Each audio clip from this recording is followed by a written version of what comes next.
What's up, and welcome to the Arthur Moats Experience. I'm Arthur Moats, and of course, you know what time it is.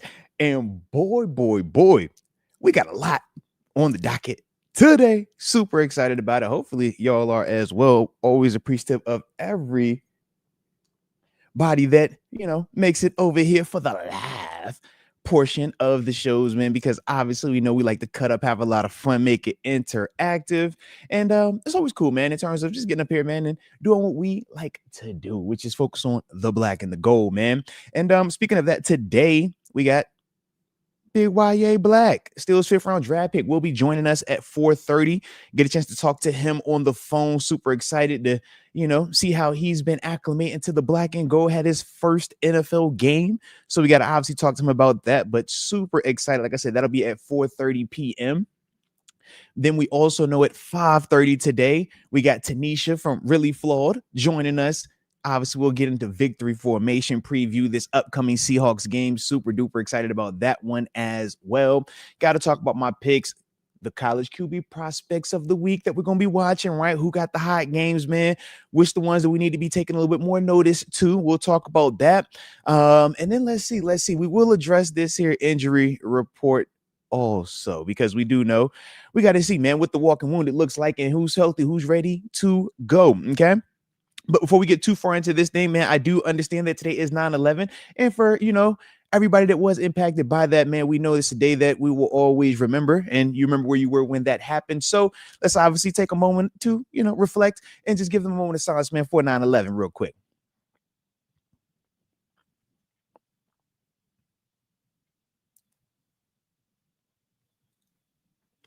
All right. Said, man, can never forget that, man. Don't lose sight on that, but also the resilience that we saw from our nation, man, and just the people within it, man. So shout out, man. We obviously know, especially around this time of year and everything that took place yesterday, man. Just a lot going on, man. So, like I said, we always try to be cognizant and aware of that and sensitive to those that are, a little bit more impacted than others. All right.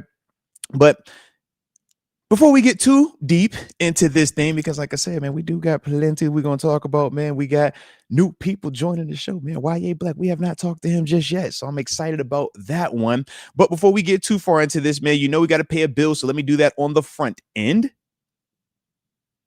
Of course, today's show is brought to you by DraftKings Sportsbook. Yes, we're talking about the top-rated sports booking app in all of North America. Safe, secure, and my favorite, reliable.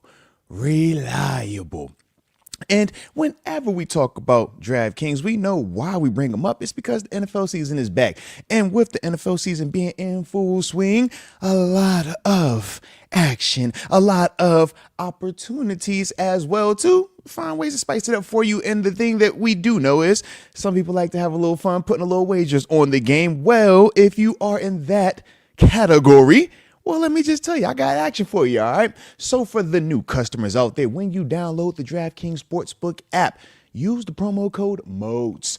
When you do that, $5 bet, instantly you get $200 in bonus bets. It's a nice concept, as you can tell, but you got to use that promo code, all right? Use it.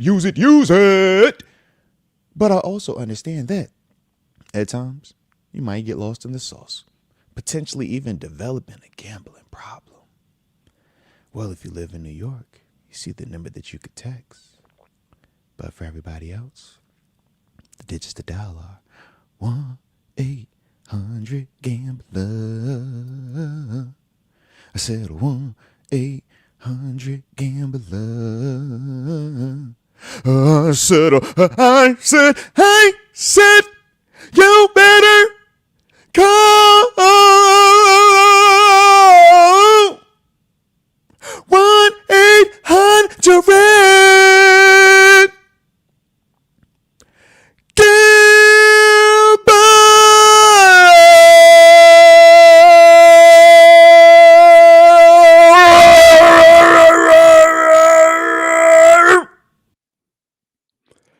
All right, now I'm back to regularly scheduled programming, baby.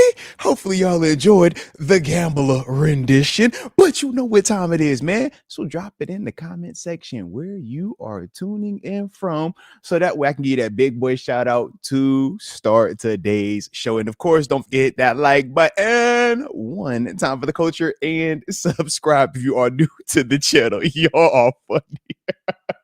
Shout out to Michael G. You go, boy. Sang. Still is love. Not the falsetto. You heard the falsetto. I tried to switch it up on him a little bit this time. I had to protect the vocals a little bit too, though, man. DC53 said, bro, been listening to Jodeci. Me and wife was driving around, man. You know, I had those tunes playing. You know, when I be riding with her, I gotta have that them harmonizing things. You know what I mean? So let's get it. Oh man, my dog say, yo, the growl is diabolical, man. The growl is diabolical. Yo, that was a fire growl, man. Don't do me like that, all right? You got me over here tangling up my cords. Jeez. Y'all gotta stall me out, man, all right? I be enjoying when I get a chance to come sing the Gambler song. I'll be like, yo, shout out. Thank you, all right? Appreciate you. Much love, DraftKings, all right? But let's do it, man. Got the homie David Decker in the 585 Rochester, New York. Salute. He says happy Thursday. He has a soccer tournament next Saturday, so good luck. Got the Steelers love all the way in the building in the 706 Augusta, Georgia. And he says on the way to 2-0, baby. And I do agree with you. You know that's what we need for sure. Rod Dollar, the 330 Youngstown, Ohio, Mr. Sherilyn. Salute to you. Always good to have you in the building. You already know. Jar Devil in the 310 San Pedro, California. Boy, I'm telling you, y'all be showing up, man. You know we show up, but shout out to the homie Brent Fox, all the way in the 214, Dallas, Texas. 214 show. You already know what it is, man. Salute. Let's get it. And shout out to Sergio Villa. He says he definitely broke his headphones after that because they didn't perform at the right level that they were supposed to perform. He was like, yo, they trying to hold my dog vocals back. These aren't good enough, so he had to stump them headphones out. I already know what you're saying. I get it. All the way out there in Tucson, Arizona. Salute to you. And of course, we got the Cookie Monster in the 610. Reading, PA. Shout out. True Artistry in the 732. Old Bridge, New Jersey. And he says, by way of the 706 Augusta, Georgia. Salute to you on that. And then we do have a super that is pulling in. So let me get that. And then let me get two more of these shout outs and I'm getting to you. And then we're going to get to this first topic before we got the homie YahYa. Like I said, 4:30 p.m. Can't wait. Wendy Johnson in the 562 Long Beach, California. Shout out to you, Wendy. Shout out. And I like that Jerome Bettis jersey you rocking in your picture too. Salute to you and FJ300. Shout out to FJ3000. Excuse me on that one. In the 501 Little Rock, Arkansas. Salute to Little Rock, man. Let's get it. Got the homie Still King Nate dropping a super chat on the front end. You know I appreciate you from the heart, man. Definitely do. He says, Moats, I'm at the home opener. You in the FedEx Club or the FedEx Hall this week with a guest? If so, me and wifey gonna pull up. Well, salute to you, King Nate. Of course, I'm in there. Actually, I'll have Ryan Mundy. He'll actually be my guest this week, man. Obviously, he was part of the Super Bowl team, West Virginia Mountaineer, as well as a Michigan Wolverine, man. So we'll have to talk to him about that. Also, we know Backyard Brawls this weekend, man. But yes, we are in there. I'm gonna say hitting the stage around 11:15ish. All right. Around that time frame, man. But FedEx Great Hall right next to the Steelers team store. Anybody that is in the building, pull on up, man. All right. We obviously gonna do the interview, man, live and in person. And then from there, man, we do take pictures afterwards also. All right. So, man, it's a cool stop. It's a cool place to, like I said, connect, link up, man. So, hey, hope to see you there still. Gang Nate. But appreciate you as always, baby. All righty. So let's get to this first topic, man. We got the Steelers injury report. We do got to update, see what we, have going on with some of the guys, man. So in terms of this week, we already know a couple of guys have been ruled out. Derek Harmon, Malik Harrison, Deshaun Elliott. Coach T had already ruled those guys out Tuesday at his press conference. So we know those guys are unavailable to us. All right. So obviously we know Derek Harmon, that's the interior D lineman we still have extremely high expectations for. So we will see how quickly he's able to come back. Hopefully, sooner rather than later, maybe a week or two, right? Tops. Malik Harrison, we obviously know he went down last week. We will see how much time he ends up missing with this, but we at least feel good about the depth in the interior part of that linebacker spot. Cole Holcomb and company, right? Deshaun Elliott, we obviously know he had the knee injury, man. Not the best, but nothing that looks like it's going to be extremely long term. So we do like that. But we did bring in Jabril Peppers. So we do feel confident in that addition. But we obviously have to give it some time to get up to speed. But we do like that one a lot, man. So I like that. In terms of new bumps and bruises, though, Herbig, right? We're talking about him. Herbig had he was limited in practice, right? So with Herbig, we know he's working his way back from the hamstring injury that he sustained at the end of the preseason, realistically, right? But at the same time, we know that he was close to getting back, right? At least we thought he was. So a limited participant for yesterday's practice. We don't hate that. It is a step in the right direction, but obviously we know today and tomorrow are going to be really critical in terms of his availability, especially with him being a little bit of a younger player. But we do know Coach Tomlin has a lot of confidence in him because of the in-stadium production that we've seen from Nick Herbig. JPJ, this is the interesting one. We know he went down with the hamstring injury last week. He was DNP yesterday, meaning he did not practice. All right. So with that, he was labeled as hamstring. Some guys don't practice and it's resting day, right? Or vet rest. TJ Watt, Cam Hayward and company. Calvin Anderson, right? The reserve backup offensive lineman, he was out, but with the illness. So we kind of have a picture of who we need to be having our eyes on and stuff like that in terms of availability.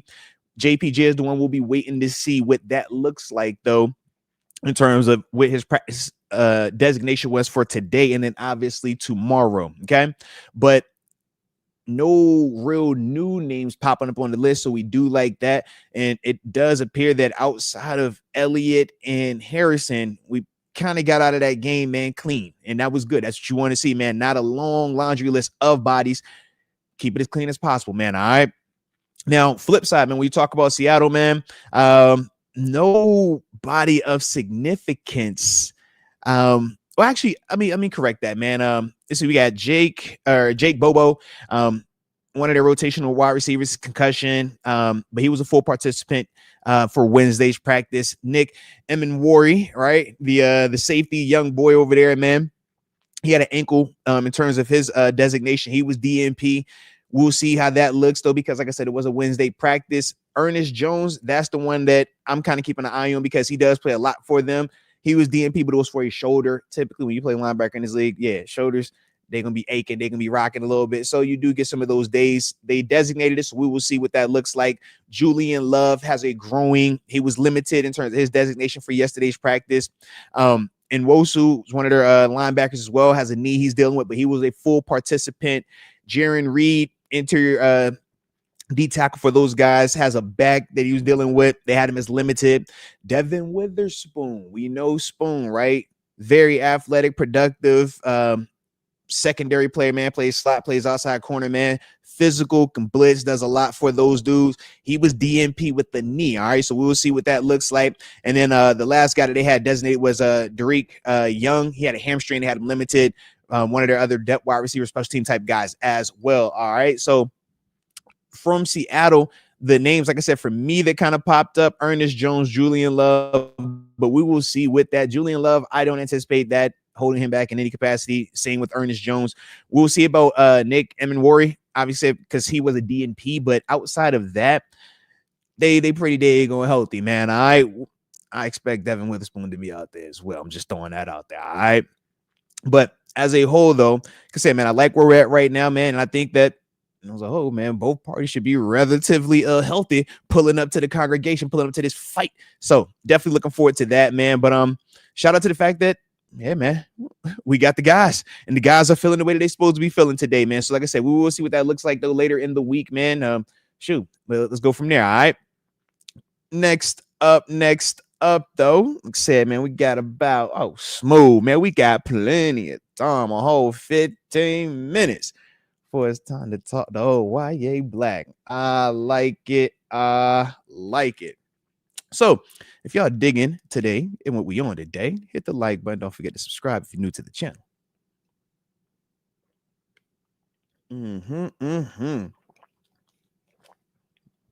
Also, a couple of updates for my film junkies. Y'all know what we on, man. Drop the film session, man. We got both out there. Actually, for the members, you got the full version of the Jets game, man, where we talked about Jalen Ramsey in there. Obviously, we broke down both of the touchdowns, man, the bench grind at Calvin Austin, highlighted some of the things that we did on defense with TJ Watt as well. So shout out to y'all, man, that did get a chance to tap into that and see the full version. My members, all right, I appreciate y'all. Like I said, I'm looking out for y'all, all right? Y'all been showing me a lot of support, so it's reciprocated, okay? I'm giving more. I'm sending more to you guys, all right? But we also had a 2-play version for the general public. Shout out to the general public, all right, because we know we care about y'all the same way, all right? It's just the members, they got a little more skin in the game, okay?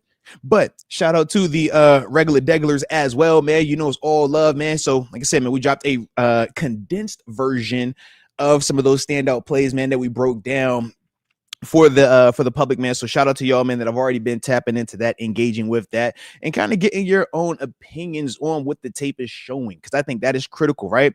We always, have these opinions based off of whether it's something that we heard, something that we might have seen on social media, but it's always cool to be able to just come back, break it down, and just let's look and see what actually happened across the board, and not just what we might be just throwing out there as a narrative. So like I said, man, that's why I'm big on film. I'm big on the tape element of it. All right. But shout out to everybody, though, man. Shout out. All right. It looks like we got another super chat that just popped up as well. Shout out to the homie. Who's this? Mike Hood. Shout out to Mike Hood. I appreciate you from the heart. And he says, Mr. Moats, salute to you and the chat. Just dropping some support, brother. We appreciate you and keeping it real. Nothing like hearing from the former Pittsburgh Steelers linebacker. Hey, nah, man, I appreciate you, baby, from the heart, man. All right. I like when y'all be saying these nice things. Y'all be having me feeling real confident when I be leaving. All right. I get done here and I be like, yeah, man, they done told me I was cool. I go down to the dinner table. The kids be looking at me like, Dad, you ain't, I don't want to hear none of that, Pops. Nah, you're just dad to us. I'm like, yo, but they just told me they was liking it. They was subscribing it. It was cool. They had the super chats. It was all love. You know what I'm saying? It was love. It was love. And they'll be like, nah, Pops. No, I don't want to hear none of that. You ain't cool to me. It's funny, man. But shout out to kids, man. All right. Shout out to kids. They gonna keep you humble. Believe that. All right.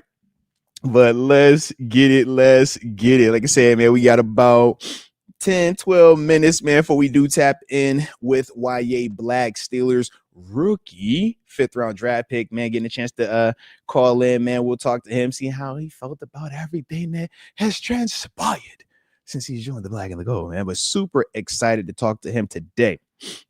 All righty.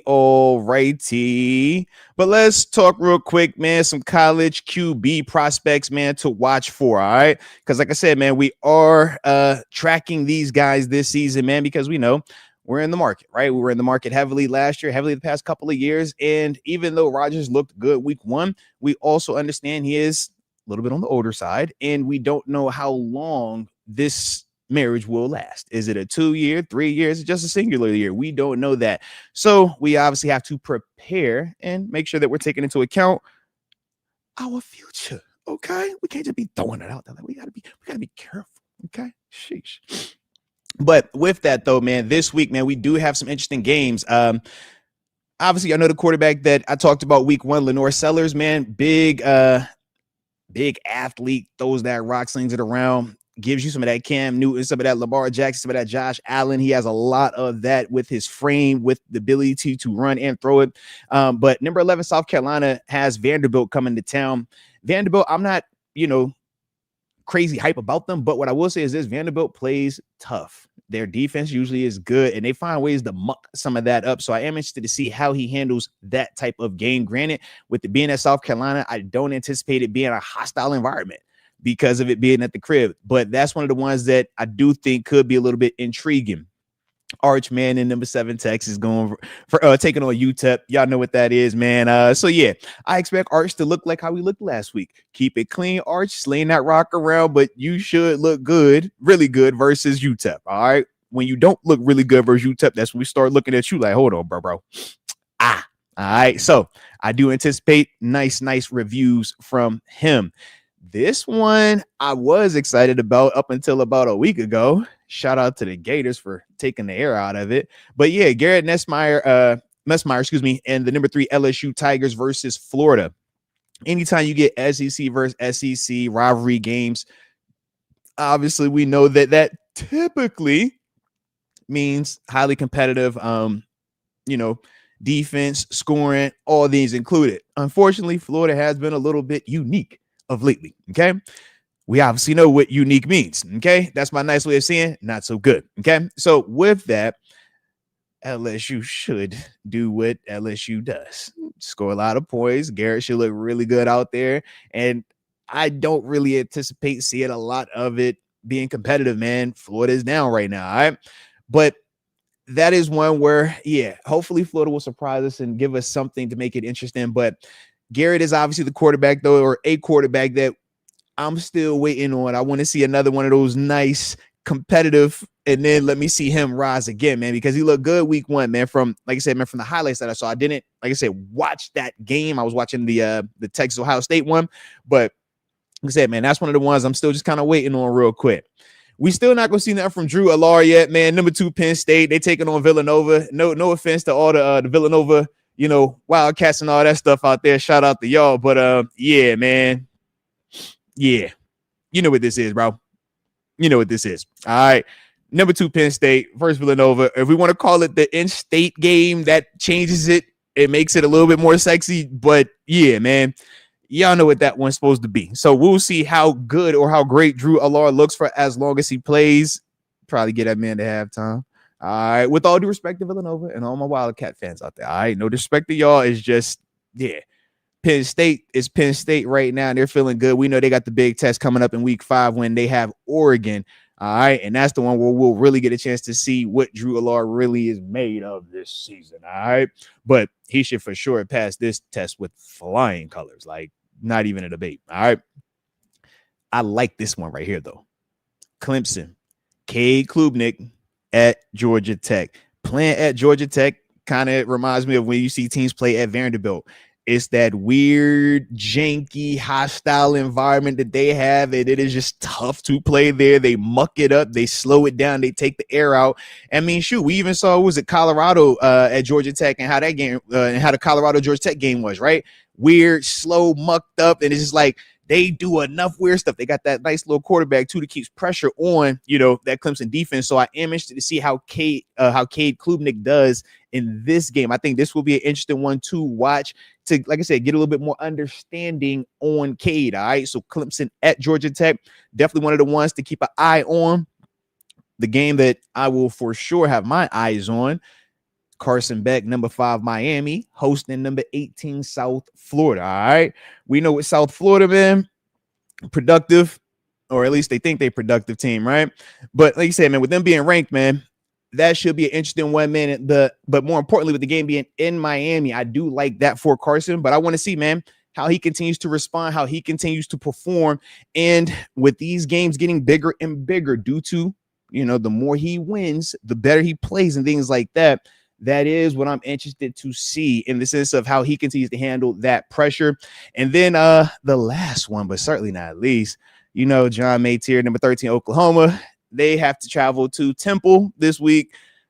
Shout out to Temple, but I don't have a ton of expectations for Temple to make this game overly competitive. I do feel like John Maytier in Oklahoma should start out fast and have a lot of success against Temple. Like I said, for me, the games that I'm really excited about, Miami versus South Florida, that's the one because Carson Beck, I really want to see that one. Clemson at Georgia Tech, Cade Klubnik, I think that's going to be interesting. And then Lenore Sellers, number 11, South Carolina versus Vanderbilt. Those are the 3 that I'm really locked in on this week. So we will see how that plays out, man. But like I said, man, while we're over here trying to figure out who could be that potential quarterback of the future, who could be the potential quarterback that we might draft next year, let's start getting eyes on these dudes, man. Let's follow the storylines now so we can actually feel some of how they feel. Okay, this is a big game this week. How do they handle that pressure? All right, man, this is kind of a small, easier opponent. Let's see how they handle that pressure versus we wait to the end of the season and it's like, all right, we just pick random games to watch, but we don't know the full storyline of how each week was, etc.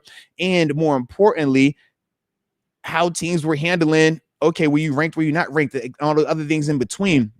I think that's going to be the fun part. And like I said, that's why for me, it's like, man, you know what? Let's talk about this. Let's be more intentional so that way we all know what is going on. All right. But shout out. And if y'all digging what we on, don't forget to hit the like button one time for the culture and subscribe if you are new to the channel. All righty. Got a little bit more time, and then we should be having a YahYa Black joining us, man, calling in for today's show. Like I said, man, super excited to get a chance to talk to him since I have not talked to him on an actual interviewing platform just yet. I mean, obviously I've spoken to him, talked to him, seen him around multiple events, stuff like that. But it's gonna be fun. It's gonna be fun today, all right? And I got that blue Gatorade today, all right? I'm on cool blue since y'all caught me on my lemon lime yesterday. It was calling me out, had me feeling all uncomfortable. But I'm back now, all right? I'm back. Let's get it. All righty. And I like the calm before the storm too, man. I'm sitting here waiting by the phone. Jeez. Remind me of how I used to be. You know what I'm saying? We used to wait on that call. Like, did they call? Ooh, is he about to call? Ooh, let me check the phone. It's like that excitement. I do like that, man. Definitely do like that. And I guess we should play that game too of, do we think he's early, on time, or tardy? That's always a legitimate question, right? Early, on time, or tardy? Only one will know. But either way, it's going to be a blast. All right. Oh, shout out to X Concepts, though. He says, man, lemon lime Gatorade over the blue. Hold on, fella. Hold on. The cool blue, man, come on, man. You might as well call that blue magic, okay? That blue magic right there. You can never go wrong with the cool blue. I've been drinking on that blue Kool-Aid since, sheesh. So when you think about that blue Gatorade, it just follows suit, man. It's like, come on, bro. Just keep it in there. All right. Cool blue is a heater, though. All right. Lemon lime is fire. But the cool blue for like personal usage, give me the cool blue. When it's the team setting, give me that good lemon lime. All right. Good lemon lime for the congregation, that cool blue for the players. All right. Give me that cool blue. Run that over here, bro. All right. Let's go. Mike Hood on the blue. Okay. All right. Let's get it. Now, Michael Harak, all right, the grape is hard. The grape is fire. But the orange do be hitting, though, all right? I like the orange. Low-key, I kind of prefer the orange over lemon lime. Lemon lime is like the classic, though. I feel like when I just think of like regular just Gator, I'm like, all right, throw the lemon lime in there. You can't go wrong, right? It's lemon lime. Boom. But when I think of like my personal phase, I'd be like, yo, let me get the cool blue. I like that. Was it the ice blue? No, the frost. The frost flavor be hitting for sure. The frost flavor be hitting. The orange is crack for sure. And then I'm trying to think, what's the other flavor I like? Because they got like, I know the grape is like an Arctic something though. It's like one of those like hybrid type of flavor, man. So let's get it. Oh, he said David Reed on the lemon lime zero. That's like the super healthy kick right there. All right, shout out to the zeros and who on them G2s, all right? Back when I was playing, and I was trying to keep my physique all physiqued up. Yeah, G2, you in a coach. I'll be like, yo, run that G2 real quick, man. Now I'm over here like, hey, bro, this is healthy enough, all right? We ain't G2 it. We ain't zeroing it. We ain't nothing lightweight. I want all the big boy. It's pretty good. But yeah, man. Oh, now DC53, he said he's a body armor type of guy. Now, that's what the little homie be drinking, man. My little man G, he loves body armor. I'm like, yo, when did that become so popular? I've seen a lot of people like the body armor, man, like for sure. For me, I'm such a old school, like nostalgia guy. So when I just think of my drinks, it's like I'm Gatorade because MJ, right? Nike. It's MJ. All the guys, it's Gatorade and Nike, man. So for me, I'm like, I want to drink Gatorade. I don't want to wear Nikes, man. That is how I look at it. All right. That's how I look at it. But either way, it's always good. All right. But for sure, man. I like the classics. All right. It's nothing wrong with liking the classics, man. Some guys are classical. Okay. There's nothing wrong with that. Chef's kiss. Ooh, now X Concepts brings up the strawberry banana body armor. He says it's fire. I've actually never had that one. Okay. Let's get it. Yeah, have not had that one. like I said, man, I've seen little dude, man, he drinks all the little flavors. I'm like, all right, bro, I don't know which one that is. I hope you make it look like it tastes good. I'm gonna stick to my Gatorade though. That's just who I be. All right.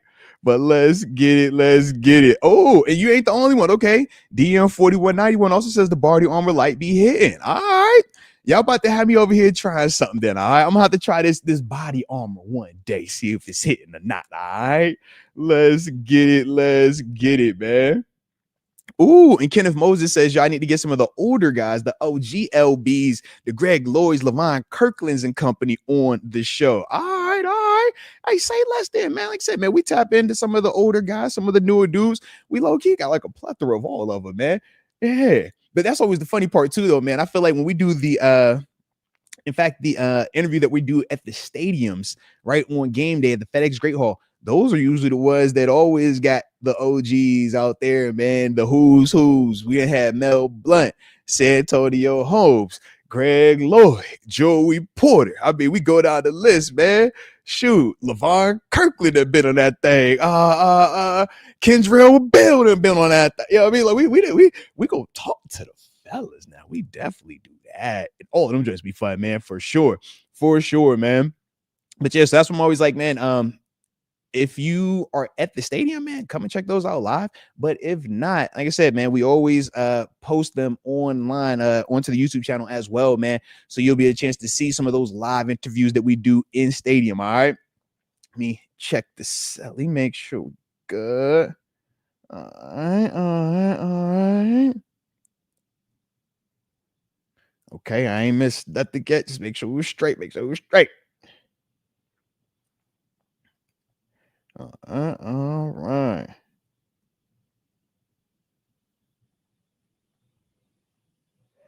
There we go. All right. So let's just give them a couple minutes, man, before we, start something real quick. Start a little topic at that. That was some butchered up Spanglish too. All right. So shout out. But let's get it though, man. Let's get it. Ooh, okay. Black Hillbilly says, yo, Greg Lloyd was a GOAT. Where's the GOAT? Nah, man. You think about some of them OG players though, man. Those legendary LBs, man, legendary secondary dudes. Heck, man, anybody that played in the 70s and 80s, I feel like are like gods when they walk around. We see these dudes, I be at all these like golf outings and charity events and stuff like that. And we get a chance to run into these dudes, and it's like, oof, that's really a legend right there. What my man LL Cool J say? He gonna retire and get worshipped like an old battleship. Every time I see Mel Blount, I'm like, oh, it's one of the ones. You know what I mean? You look at John Kobe, like, oh, it's one of the ones, man. Right? We just go down the list, like, oh, superstar, megastar, superstar, baby superstar, OG superstar. You be like, yo, God dog, man. But that literally is the Pittsburgh Steelers, man. And I think that's the beautiful part about the black and gold and just the history of it, man. And these new dudes right now that we seeing, man, I'm interested to see who we're going to be the next God tier guys. We obviously know TJ Watt. You throw him in that category, man. We just waiting on him. All right. Cam Hayward's another one. I know his credit was a little bit off just because of, everything recently. But as a whole, man, he's going to be one of those dudes, man, as well, that, walks around and it's going to be like, wow, that's Killer Cam right there. It's Killer Cam. But we know that then it's going to take some of them dudes, the TJs and the Cams, to that next tier. Get you one of them rings. You get you one of them rings. Oh, my goodness. Because they go crazy for you as an individual. But when you a champion on top of that, legendary, man. So that's the one, man, that I'm just like, all right, I like it, baby. I like it. But that is the cool part about sports, though, man. The evolution of it, right? We talk about how we know the dudes that we swore by in the 90s, right? Whether you were adult during that time frame or whether you were in your adolescence at my stage, it's like, man, we remember those guys and swear by those guys. I remember the Deion Sanders, the Emmitt Smiths of the world, right? The Jerry Rices. You're like, oh my God, you watching? Who's this Tim Brown guy? Who's this guy over here, man? Who's this? Like, wow, like all these dudes. But then it's like, yo, you think that, man, we're never going to see that level again, right? Or those type of players again. And then it's like, boom, okay, you get the new group, right? And the new group was who? Antonio Brown, Calvin Austin, right? Julio Jones, right? We talk about those dudes, the AJ Greens, the Chad Johnsons of the world, the Terrell Owens of the world, right? And then from there, it's like, all right, that was for some of us, our middle school, high school, maybe even our college time frame. You like, God, dog, like we're never gonna see dudes nicer than that either. And now you start looking at you like, bro, this Justin Jefferson kid, what the with all them shiny diamonds on him, bro. Like, who is this kid, man? Jamar Chase, you be like, what is that? That don't look like any of them other ones we seen before here, bro. That's special, man. And we just be looking at DK Metcalf, you be like, God, dog, AJ Brown. You be like, yo, it's like a whole new cast of these dudes, man. And it's just like, for me, I think it is super cool, man. I think that that's the part that, you know, we're talking about just as a whole, enjoying the game and enjoying the new people that join it. I think that's the part that's fire. And yeah, y'all funny. My man say, oh, why? Yeah, he getting extra snaps. Yes, man. We think he get extra work here, so we all following up, man, working some bag channels to make sure he is good, all right? But yes, man, we will find out about that momentarily, all right? But let's get it. My man say he get extra work here. All right. Okay, so he's actually about to be calling now. So let's go ahead and get everything fired up, ready to roll. Okay. So I'm gonna go ahead and switch to that now, and I get ready over here. I feel like a little kid over here too. I'm just throwing that out there, all right? But y'all get to see some of the behind the scenes. And you know, when the setup used to be, you know, multiple hands on deck, I ain't have to do all this by myself. You know what I'm saying? But now it's like, hey, bro, quarterback this thing, all right? Quarterback it. So, oh, all right, here we go. Give me 1 second. Hello. What's the word, man? How are you now? Oh, good. So look, I'm gonna do a quick intro. Then after that, we'll be right on. All right. I appreciate you again, though, man.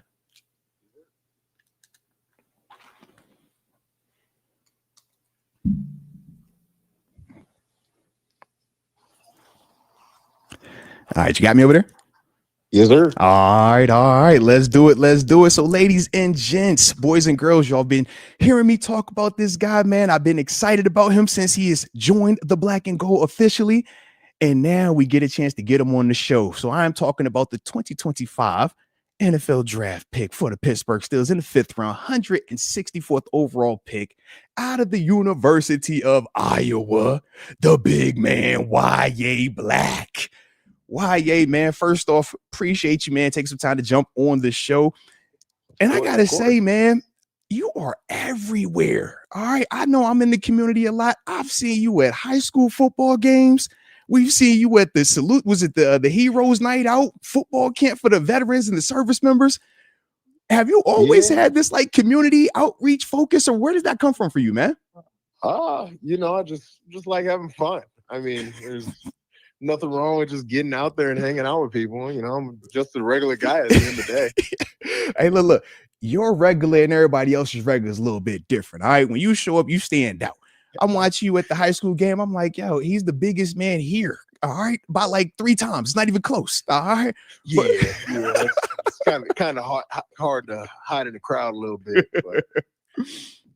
Nah, man, but it's good to see you entrenching yourself in the community, man. Like I said, Steelers Nation will definitely love you for that.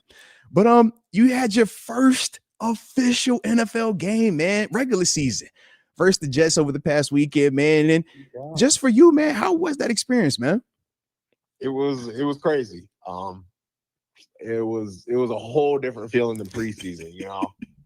Man, to just walk in there, it was just like, oh shit, like, yeah, this is a different feeling, you know. And then, like, I'm trying to keep like that little frog in your throat, the butterflies down, you know. And then, like, the closer it got to game time, I'm like, oh shoot, I'm breaking. And then finally was out there and was like, oh, never mind, we're good. You know, I had to get that first play feeling out, and let's go. And like you said, man, it's nothing like that first walk. You like, all right, I've done this in the preseason a little bit, but all right, this is a little bit different today now. Just a little bit. Yeah. Now, if you could though, man, just take us through for you. How different was it though when people talk preseason, right? And you know, I have the experience that you have, man, in terms of playing, doing it as well. But for the listener, the person that's never played in a preseason game and then has never played in an NFL regular season game, just talk about how different that was for you in terms of when you were actually on the field, because you was making some plays out there in the trenches, man. I see you over there moving some people, making some tackles, man. Just a little bit. Yeah, you was making some noise out there. Yeah, going from preseason, had a really good confidence about what we were doing. Just like it wasn't really like focused on the other team. It was more like focusing on like getting your stuff down and the guys around you like really like coming together to play like a good game of football. Mm-hmm. But going into the next week, it's regular season. It's our game plan, but also what they could do. Like really, really trying to like grasp that. So, like the vets got it, whatever. Just talking to them, like you kind of work your way around those things, but then you get in there and your mind starts to race a little bit. You see a little bit more than you should, and after you like kind of calm my mind down, it got a little easier. There it is. Hey, and the more you out there, the more it's gonna slow down for you, man. You got it though, man. Your technique look good. That's gonna save you. You already know that, baby. You already know that. But let's rewind it back a little bit though. All right, because I see, you're from Marshall, Minnesota. And I've actually never heard of Marshall, Minnesota before. All right, so I just have to ask, what was the high school football scene like for you out there? I saw where set the career sack record at your school, man. Was it 17 and a half of them things? I'm like, okay. So he's been slamming people on their head for a while now. But take us through the high school football scene in Marshall, Minnesota. Man, so Marshall, Minnesota is in the southwest corner of Minnesota. Okay. There is cornfields or soybeans, depending on the year. Man, the closest we had to go like 3 hours to play a game. Whoa. For like a school that was like our size. Yeah, we were the biggest town within about an hour. Oh wow. So yeah, we were off the map a little bit. But I don't know. It was good. It was good. I wasn't a big social media person, so like I was just playing football, having fun, and then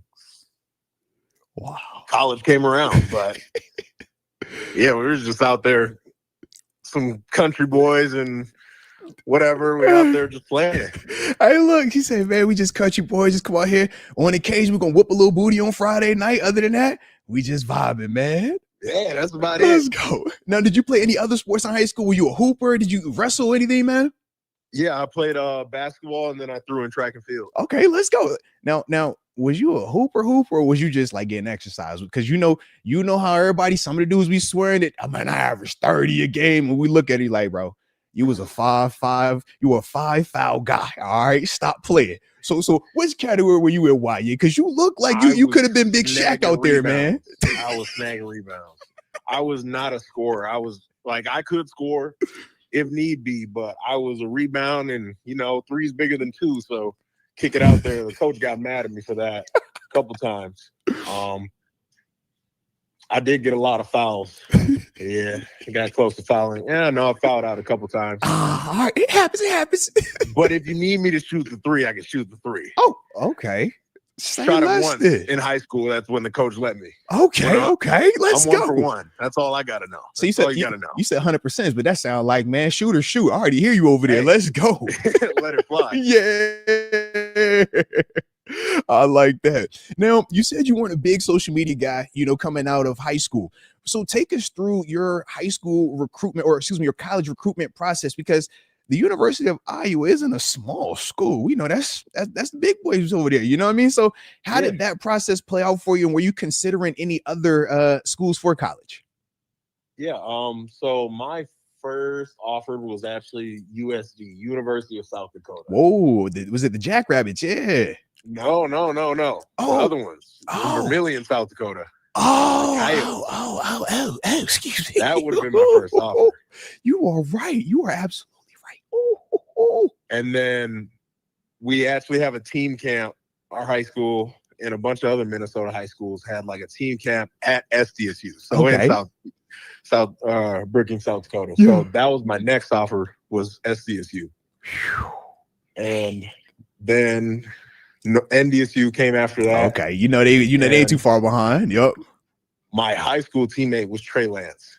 Oh, nice. So he was at NDSU at the time, course. and that would have been the school I was going to go to, and held out a little bit. Minnesota came around, didn't really like Minnesota. Then the NDSU staff went to K-State, got an offer from K-State, and then Iowa came through and met the coach there and loved it.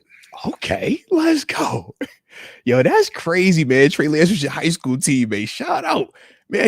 And look, because I'm over here, I'm looking at you. I'm like, yo, you've had a lot of dudes that you've been teammates with that have made it to the next level, man. And I ain't even think about the Trey Lance part. So absolutely, yo, that's pretty fire right there, man. Now, gotta ask you about your other teammates, man. While you were at Iowa, obviously Logan Lee, Caleb Johnson, dudes that not just were your teammates collegiately, but now are part of the Black and Gold as well. What was that dynamic like, though, man? When you guys were all at Iowa, were you guys close? Did y'all know each other prior to this situation? And how's it been transitioning to the NFL with those guys as well? I wasn't as close with Caleb, but Logan Lee, that was my guy. We played together for 4 years, and then Castro. Shout out to Sebastian, absolutely. 4 years also. So yeah, those two for sure were like definitely my guys. Like, okay. Coming to see Logan, like seeing him when I got here, like it's like we never missed a beat. Yo, like, that's dope. That's man. my guy. So no, it's actually really cool. Like we always had like good relationships in college, and now here at this level, it's the same. No, that's nice right there. And it's always cool too, man, to have just a familiar face, right? You're new to the team, new to the city, and it's like, man, at least have somebody that you know. Heck yeah, man.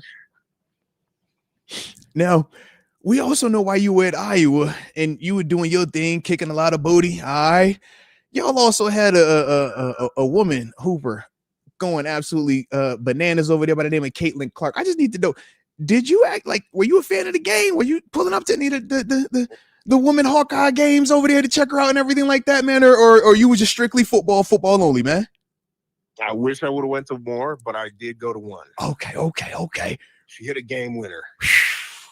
Nuts. Definitely wish I would have went to more, but watched them all the time. So yeah, that was different.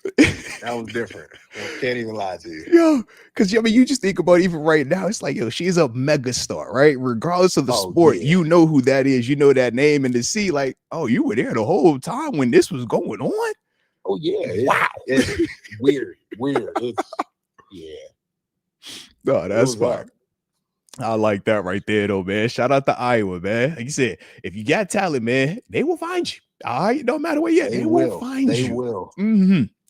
Now, we also see, man, the Steelers specifically have this like Big Ten pipeline, right? When you're talking about obviously you, Caleb, Logan, Sebastian, but then you look at JPJ, Nick Herbert, Keanu Benton, right? Will Howard, Jack Sawyer. With all of these dudes coming from that same conference, did you know any of these guys that weren't with you on the Hawkeyes, right? But did you know any of these other guys that are on the Black and Gold, whether it was from some of your media days or even just the competition part of playing against the same people for, the past couple of years prior to you guys all being here with the Black and Gold? The more recent guys, like the guys in my draft class, like Jack Sawyer and Will Howard, we literally played them the year before. Or that year.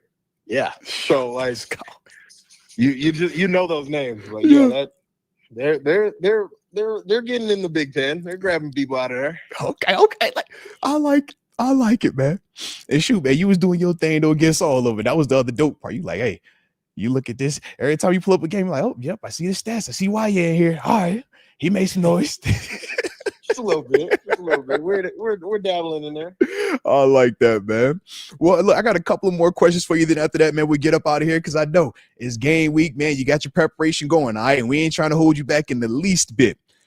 But we do have to ask, man. We were all watching that Panthers game, okay? We saw you going crazy out there, multiple sacks, TFLs, etc.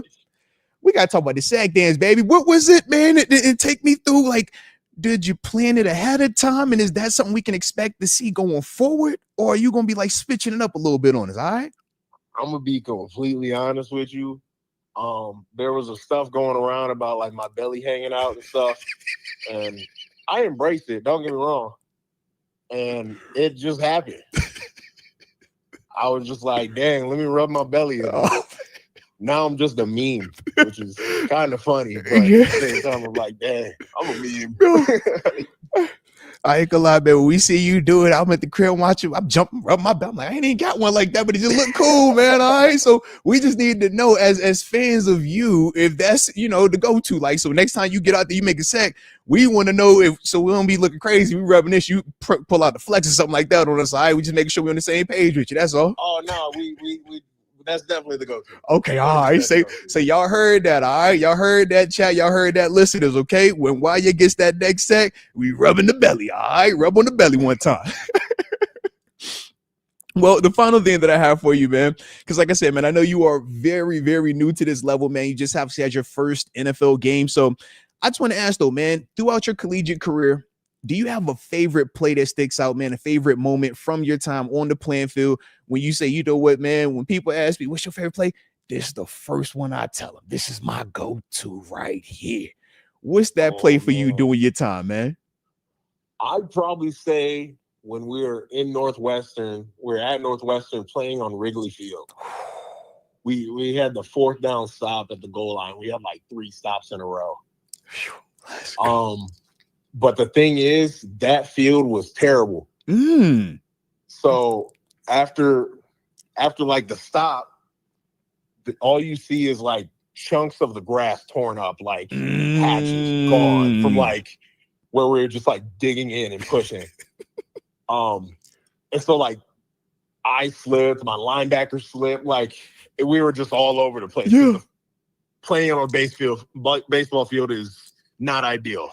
Oh, absolutely not. That's 100% probably my favorite memory. No, that's fire. Like you said, goal line stop, turn up the field, and you at an iconic location, even though it performance-wise isn't the best to play on. No, I could definitely dig that, man. Let's go.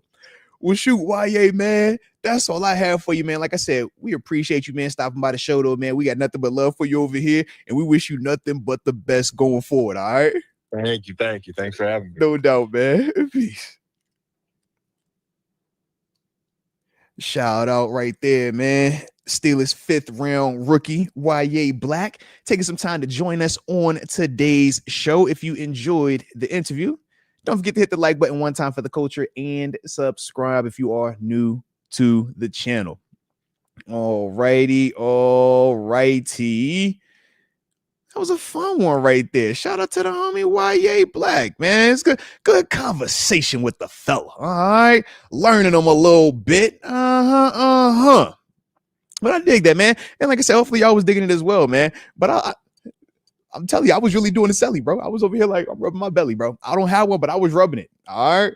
Hey, look dope. And for sure, like when I tell you about the high school game, like, no exaggeration, man. I told you I do the color commentary for the Steelers game of the weeks, man. Me and my man Mike Logan, we alternate with the congregation over here, man. When that dude walked into that stadium, I'm like, bro, he had just some regular, like, I think he had Birkenstocks on, right? Some chill croc type joints. I'm like, yo, he's that much bigger than the kids that are in full cleats, shoulder pads, helmets. Like, yo, that kid's going to Pitt. I know that commit. That's a Stanford commit right there.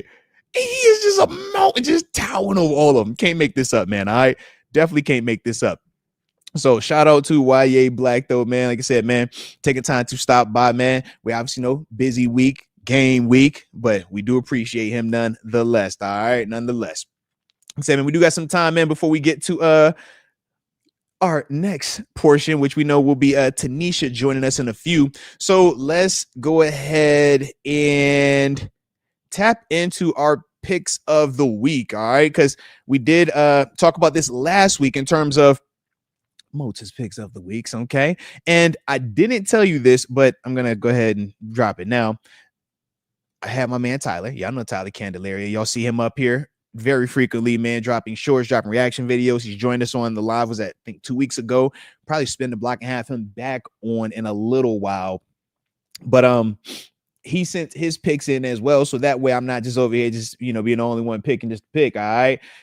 I like to have some company in here. Okay. So Tyler had sent his picks as well. So that was fun. And I think at some point I'm going to find a way to actually do like a fan version to integrate y'all. I just haven't figured that all the way out just yet. All right. Maybe I'll do like after the bye week, we'll do like a sprint to the playoffs. So who has the best picks and go from there. All right. But let me pull up my recap because, it was a good week for your boy. I was above 500. Shout out. All right. Or in the words of TaNeisha, I was elite average. I went 9-7. All right. Actually, me and Tyler did. We picked all 16 games. So for the recap of last week for me, I went Bills, right, over the Ravens. Bills plus 1.5. That hit. I had Cowboys plus 8.5 versus the Eagles. That hit. I had Chiefs -3 versus the Chargers. That was an L. I had the Bengals -5.5 versus the Browns. L. I had Giants +6. Dropped my shoe. But I had Giants +6. L. Then from there, Steelers -2.5. L. Okay. If we want to count that one, because technically, I did pick them to win and cover. So that's on me. Yep, that was definitely on me. Had Bucks -2.5. They won, so that was a dub for me there. Saints -6.5. Oh my goodness! Shout out to the Cardinals, barely covering. So I took an L. Jaguars, I had -3.5. That was a dub for the boy. I had Dolphins +1.5. A big fat L. Okay, then from there, Raiders +3 in Geno I trust got the dub. Then after that, man, I had Broncos Broncos -8.5. And yeah, just by 0.5. Yeah, they won by 8. I needed a half. So L. Okay. Then from there, man, 49ers, I had +2.5. That hit. That was a dub. I had Packers -2.5. Shout out to Micah Parsons and company. A big fat dub. Then I had the Rams, Matthew Stafford +3, a W. And then last but certainly not least, I had Vikings +1.5, and that was a W. That was my 9-7. For Tyler last week, because I said he also went 9-7, but he did not pick the same games that your boy picked. All right. He had Chiefs -3. We talked about that. He had Giants +5.5. Or excuse me, he had Chiefs, he had Giants, he had Browns, Steelers, Cardinals, took the Bucks, took Dolphins, he took the Patriots, he had Jaguars. He took the Titans, he had the Niners, had the Lions, and then he had Rams, Bills, and Vikings. So that was his 9-7 as well. All right. So I do like that. The fact is, we was kind of what week 1. So we will see how this continues to play out each and every week. And I don't know yet, man. I might do like a gift card or something. Yeah, man. Whoever, if Tyler beats me for the season, I might have to give him like enough to get a jersey, right? Get 300 on for authentic. All right, good. That's usually how I like to do it. All right, enough for a real jersey, or if you want to go to a nice dinner, okay, there you go. Yeah, and if I win, then I just keep my own money. All right, treat myself to something. Cool, that'd be the plan. All right, but I'm gonna get y'all into this thing. All right, congregation, fan base, subscribers, members included. We're gonna figure out something because I want y'all a part of this. All right, but we still early and we still have plenty of time. All right, so TBD on that, but for sure, I'm gonna get y'all right though, for sure. Okay, so let's get it. But now let's talk week 2 matchups. All right, and let's see who I like and who I don't like. All right, or in the words of Chief Keef, who I don't like. Bang bang. Okay. So did I type that right? Yes, I did. All right. So for me, we got the game tonight. Obviously, Commanders going to Green Bay. We know who at Green Bay is looking like and some of the things that they did for overnight. So I do like that. I do like them at home, and it's on a short week. They are -3 favorites. All right. So Packers are the favorites in this -3. And it's kind of tough. But you know what? I do like the Packers to get this dub, man. I like the Packers to win and cover here. All right. So let's go Green Bay for the culture. Okay. That's who I like in that one. All right. Next up, let's see what we looking like. Oh, we got Jacksonville Jacksonville heading to Cincinnati. The Bengals offense struggled last week. Obviously, they got the win versus the Browns. Now they are at home. Jacksonville defense not as good, so Cincinnati should be able to score a lot more. But flip side, Jacksonville should be able to move the ball a lot easier also versus the Bengals. Kind of torn low key. But you know what? I'm going to give Joe Burrow and company the benefit of the doubt. And I'm going to say last week they won. Browns familiarity. I like them to have a little bit more offensive production this week, and don't expect 2 weeks in a row Jamar Chase and T. Higgins being held for, was it less than 60 yards combined between the two? I don't see that happening again. All right. So let me get the Bengals -3.5 versus old Jacksonville. Next up, Buffalo Bills. Shout out to the rough buff boys. All right. You know how I feel about them. We say good teams win, great teams cover. Okay. And Bills, big dog favorites. Sheesh. Bills -6.5. That is an extremely large spread. They do know the Jets can score points. They do know the Jets played well on. Let's say they have good pieces on defense, but they obviously gave up 30 plus. But the Bills gave up 40 plus. All right, so we know how it is, man. Both of these defenses gave it up. Okay. So, yeah, but y'all know how I feel about that one, man. Yeah, no, I'm riding with Buffalo. Yeah, no, I don't care about whatever the spread is. It could be 30 on the spread. Don't matter. Give me the Bills, okay? Give me the Bills. So I do like the Bills to win and cover. Obviously, we know it's in New York / excuse me on that one. It's in New Jersey. Bums. I ain't even about to lie to y'all like that. You know them Jersey Jets, how we feel about them over there.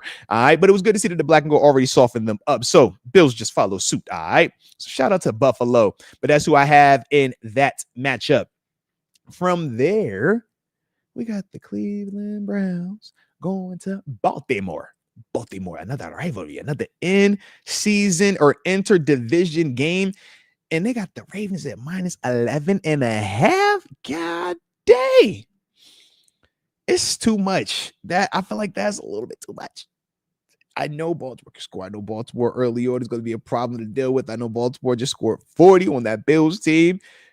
But I do think that the Browns defensively match up better.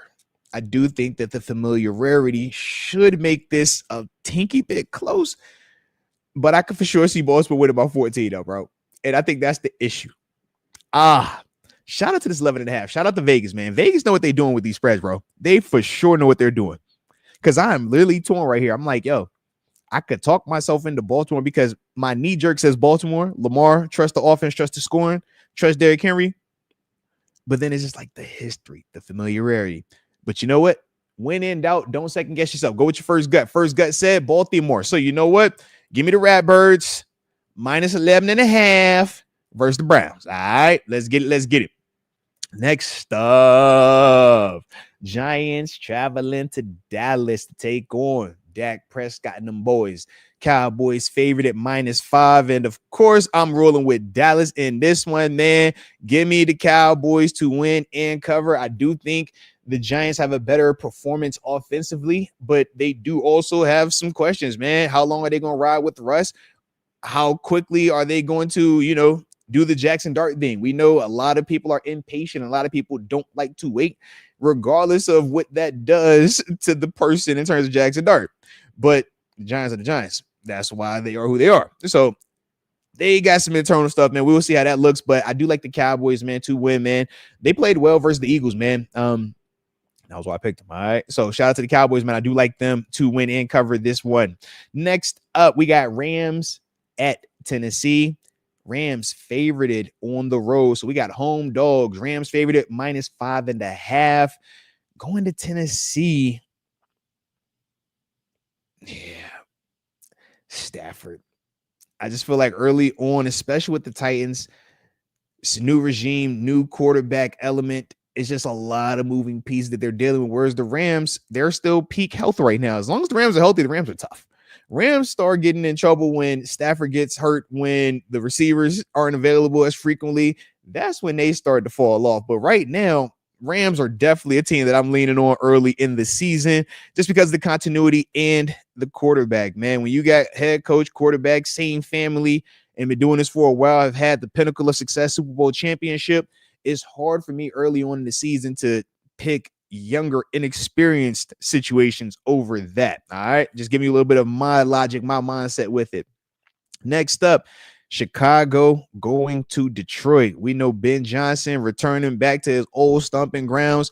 Both of these teams took L's last week. Both of these teams have some newness to them. Chicago, everything new, but personnel is the same. Detroit, we know head coach the same, but new coordinators on both sides of the ball.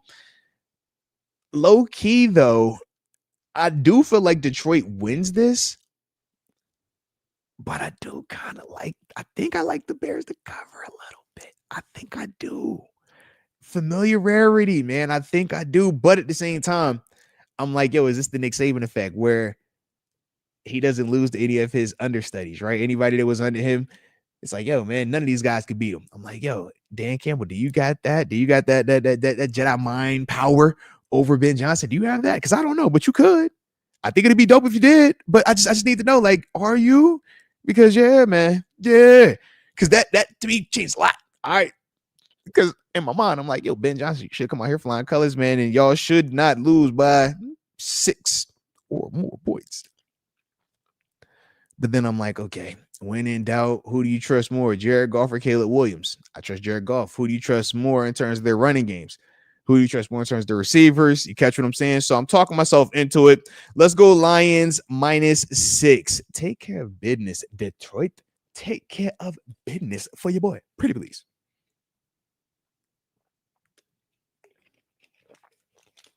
That's it, man. I don't be asking for much. I really don't. Okay. All I want is, y'all to do your stinking job. That's it. Had to find my charger over here. I was like, yo, where the heck is my phone charger at, bro? My about to dinner, beeping and everything, but you got to chill out. There it is. I'm back now. Let me get back in the congregation real quick. Next up on the list, San Francisco 49ers traveling to New Orleans. Them Saints home dogs. Got the Niners favored by 3 going to New Orleans. To me, if Brock Purdy was healthy and everything was as is, I love the Niners in this matchup. But with Purdy dealing with the weirdness, right? I think they said it was a toe? He has a toe, and I want to say it was an upper body also, but he definitely, they're like super concerned about the toe injury. I'm like, yo, what's going on with the foot, man? What's what that is? I thought Purdy looked good last week, though, man. Them dudes battling against Seattle. It was a lot of back and forth, man, but he for sure made plays down the end. Now, at the same time, he put some, stuff out there that kind of put them in that position. But as a whole, you can see where Brock Purdy, is their alpha, is their leader. But with him being compromised, that does give me some concern. The long flight, right? West Coast to East Coast on top of that. I do think that could have, a little bit of an impact on him and how he feels out there. But now as I look at New Orleans, Spencer Rattler and company, I'm just like, oof. You catch what I'm saying? So I don't like to do this, but I think I will just trust the fact that the Niners have the better team, better coach, situation, defense. Give me the Niners. Yeah, I don't like this one at all. I think this one is super weird, especially if Purdy isn't out there, right? Because that's what it is. So I'm just like, I don't like that. I don't feel the most comfortable with it, but let's go Niners. All right. What they say, bang, bang, Niner game or something like that, right? All right. So let's go. Oh, next up, we got Steelers hosting the Seahawks. Seahawks having to go West Coast to East Coast. Steelers obviously favored it. So I will make that pick later when we talk to TaNeisha, all right? But -3, they should. I like what Vegas is saying. They should. Vegas said they should win. Field goal. What's up, boss? That's what they're saying. All right. That's what Vegas say. That's what Vegas says. Okay. -3. Do we cover? Come on, Vegas. Come on, Vegas. Next up, though, man, Patriots going to Miami. Going to Miami.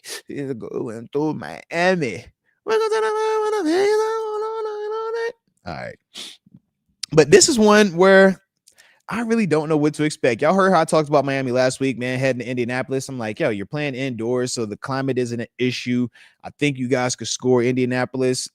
Who knows what that is? We didn't expect a lot from them, but they had Indianapolis looking like the Peyton Manning version. You know what I mean? Like Daniel Jones out there slinging that rock all around. And now when I look at Miami, I'm just like, what are you guys? And then I think of the Patriots. I'm like, well, the Patriots, y'all played the Raiders tough. Okay. So I like the fact that the Patriots are road warriors plus 1.5 on the road. I'm going to go with that, man. Give me the Patriots taking care of business on the road. Patriots plus 1.5, man. I'm rolling with them for sure. For sure. So let's go. I can't say let's go Patriots. That's not my thing. All right. But hope for the best. Okay. Hope for the best. I really don't like Miami, but I really don't like New England. I don't know which one I don't like. They both suck. Okay. Both of them. Next up, though, Panthers traveling out west to Pittsburgh West, Arizona, to the Cardinals, man. Cardinals 6.5 point favorites. I don't like these type of large spreads. Every time I keep picking them when it's not a team named the Bills, I lose. All right. Oh, spread's 8.5. Oh, they won by 8. Spread 6.5. Oh, they won by 6. Oh, spread 7.5. Oh, they won by 7. You see what I mean? Outside of Buffalo and Baltimore, I don't really get a lot of these large spreads that actually hit. So as much as I feel like the Cardinals should win this and cover, part of me says, don't do it, Moats.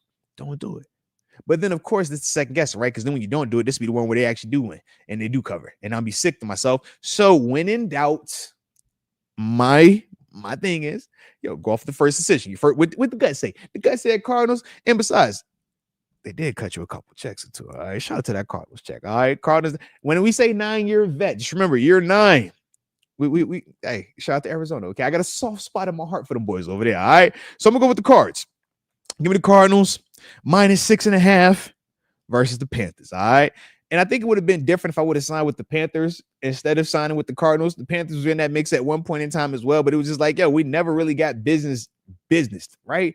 It was like, we had more with Atlanta than we had with Carolina. Even though Carolina, we was like, Carolina, I like y'all. I can get with it. All right. I can do that. I see what y'all asking. I can play that Sam over there. I got you. I can cook a little bit, but it ain't work out. So Arizona it is. All right. Let's get it. Next up, Denver Broncos traveling to Indianapolis. They have the Broncos as favorites on the road, minus 1.5. And I do like that. I know the Colts scored a lot of points last week. They looked really good versus Miami, but Denver is tough, man. Denver defensively is nice as heck at all 3 levels. They can rush the passer. They are good against the run. They obviously have the reigning defensive player of the year in Pat Surtain over there as well. And yes, defensively, they do a lot of things, right? But then offensively, they bring a lot to the table as well, largely due to the fact that Sean Payton has his quarterback that he handpicked, right? Bo Nix, the way that those guys think the same in terms of what they're seeing pre-snap, the post-snap, Sean Payton's ability to thoughtfully call plays to highlight Bo Nix's strengths, and Bo Nix being just competitive, man. Like, I think all of that bodes well for them in this matchup. And I like the Broncos to get the dub on the road and cover. All right. So Broncos at minus 1.5, but I got the winning and covering on the road. Let's get it. All right. Next up, we got the Super Bowl rematch at the 4:05 time slot. Philadelphia traveling to the Kansas City Chiefs. And we got home dogs. Pat Mahomes getting plus 1.5. So whenever you get Mahomes plus points, you take Mahomes plus the points. All right. Now, I do think that this is a matchup that Philly should win, though, right? Because Philly is tough, man. Philly is complete. Philly can run the ball still. They still got all those receivers over there. Got an offensive line. Their D-line is fire. Jalen Carter, as long as he don't spit or do anything ahead of the game, he should be out there. If Jalen Carter's out there, that is a problem to deal with. Obviously, when you talk about what that interior D-line is over there, Jordan Davis company too. So to me, when I think of this Eagles-Chiefs matchup, I think of that Eagles defense, and we obviously know how the Super Bowl played out. I'm like, as much as I know the Chiefs are going to be fired up, pissed off, wanting to get revenge, at the same time, I'm like, you could be as mad as you want. If that person is just a better version and they are more complete, it doesn't really matter. But my hope is this. Okay. My hope is this. Because it's a regular season game, Mahomes will find a way to win this one. I feel like he's not gonna lose twice to them, not back to back. So even though he lost the big one in the Super Bowl, he gonna win this one because he kick all this booty, and they don't lose in September either. That's the other part. Andy Reid Chiefs, they kick a lot of butt during this time of year. Now, granted, in terms of at home, right when they at the crib. Let me talk because I know last week they was in Brazil on a Friday and it got weird. Still should have won that, but it got weird. This one right here though, I like the Chiefs. Let's find out. Chiefs getting +1.5 though, man. All right. So the onus is on the Eagles to have to do all the heavy lifting. All right. So we will see how they handle that. Let's see though. Let's see. We got a couple of more matchups, and then we will get ready. Because like I said, man, probably about 15 more minutes. Looks like, man, we'll be getting TaNeisha from Really Flawed Football YouTube channel, man, joining us over here, man. We can tap into victory formation. I'm excited about that, man. I gotta talk that. But next up though on the docket, we saw the young boy look good. Shout out to JJ McCarthy. All right, Minnesota Vikings hosting the Atlanta Falcons, and the Vikings are favored by 3.5. I like it though, man. Watching JJ McCarthy, he looked poised. He didn't look like a rookie, and part of that is due to he was able to be around last year. Even though he was hurt, he was still, in the meetings. He was still talking to his coach. He was still around it, and he got a chance to watch Sam Darnold and how he orchestrated and how he, commanded this offense. You can see the relationship that he has with Justin Jefferson. You can see the relationship that he has with his offensive line. Heck, in the middle of the game, he's the guy that's walking over there, firing everybody up, telling them keep believing. And then obviously we saw him be the one to orchestrate, the Vikings' success specifically in that second half. And I thought it was impressive, more importantly, because he did it following throwing a pick six. It's like, man, when you give up the money like that, man, dudes can, really go into the tank. But it was pretty cool to see him respond like that, hit Justin Jefferson and company. And from there, man, you obviously heard the post-game quote. What my man say? I'd rather be a warrior in a garden than a gardener at war. I said, hey, boy, where'd you go to school? You've been hanging around Geno and Jalen Hurts with that quote, boy. I say, man, I'd rather be a warrior in the garden than a gardener at war. Oh, all right. I say, you know what, man? You're about to have me over here. I'm a warrior. I'm just in the garden right now, okay? I'm just chilling. I'm chilling in the garden right now, okay? But boy, that was a quote, man. So shout out to JJ McCarthy for that quote, man. If y'all felt like that quote was pressure, man, hit the like button. Don't forget to subscribe. I was digging the quote, though, all right? I for sure was digging it. I thought it was hard. I'm like, yo, drop a quote like that, man. I'm going to get going. You heard how I felt about when Geno Smith dropped his? They wrote me off, but I ain't right back. I said, oh, we got quotables, baby. We got quotables. I love a good quotable, man. Y'all know how I feel about a quotable, man. All right, let's get it. All right, next up, though, on the docket. Oh, that's right. I didn't even finish my pick. I got so excited about these quotables. But I do like the Vikings in that, man. -3.5 versus Michael Penix Jr. and the Atlanta Falcons, man. With the Vikings hosting, I just think that the more, for JJ McCarthy that he's out there, the more confident he's going to get. And the Vikings already have a really good squad. You saw what they did last year, man. They were literally one game away from being the one seed out there in the West, man. They lose, Detroit wins. Detroit gets the bye. They obviously have to go on the road and stuff like that. They win, but then we obviously saw how everything played out with, Sam Darnold kind of, slowing down a little bit on the back end of this thing. But I do like the Vikings to win, and I do like the Vikings to cover the -3.5 that they are getting. This is the one right Cheeto. Definitely like this one. We got 2 Monday night actions this week, right? When we're talking about Tampa Bay at Houston, the Texans. That's the first one. Okay, that's at 7:00, and they got the Texans favored at Texans -2.5 at the crib. Obviously, they should be feeling good about that. But you know me, as much as I love D'Amico Ryans, as much as baby bro, shout out to my little brother. He the Texans fan. I hit him up to get my Texans updates. All right, hey man, how you feeling, man? What's your energy, man? What's the fan base looking like over there? I'm a Baker Mayfield guy. Y'all know how I feel about Baker Mayfield. I think that's why I like John Maytier so much, because I'm like, yo, you got Baker on you, bro. and I likes Baker Mayfield. Put some respect on his name. All right, I digs him. So I do like the Bucks to actually pull the upset, man. They getting with 2.5 points. Give me the Bucks plus 2.5, man. I think they do take care of business on the road. All right. And if they don't win, they at least gonna cover. All right. So shout out to Baker Mayfield and company. And then the last game, the second Monday night game, man, starting at 10 p.m. But we're gonna have a late Monday night. Lordy. At least, man, I have something to watch while I edit and cut up these clips and stuff like that, right? But we got the LA Chargers, Bud Dupree, Justin Herbert, Derwin James and company, traveling all the way from LA to Vegas to face the Raiders plus 3 in the matchup. So they are home dogs. Whew. Interesting. Because I love me some Geno. I'm a Geno guy. But Harbaugh got them boys playing tough over there with them Chargers. All right, Herbert and company, their ability to run the football. For me, I like the Chargers, man. Even though they're on the road, I do think that they get the win and they cover, man. I think that, when you're talking about the Chargers, they're a physical team, old school approach. They mimic their head coach. But I also feel like they can score a little bit better. I think they'll be able to put up a little bit more points, have a little more success. But this is gonna be a good game, man. For sure, two very, very in the know, productive type coaches as well, man. So that'll be interesting, man. But yeah, I do like the Chargers in that matchup, though. All right, so give me the Chargers -3. So quick recap on my picks. I got Packers -3, Bengals -3.5, Bills -6.5, Ravens -11.5. I have the Cowboys -4.5, Rams -5.5. I like the Lions -6. I like the Niners -3.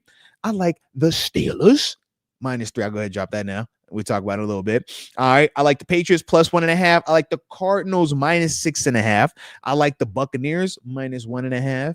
I like the Chiefs +1.5. I like the Vikings -3.5 as well. I like the Bucks +2.5. And then I like the Chargers -3 also.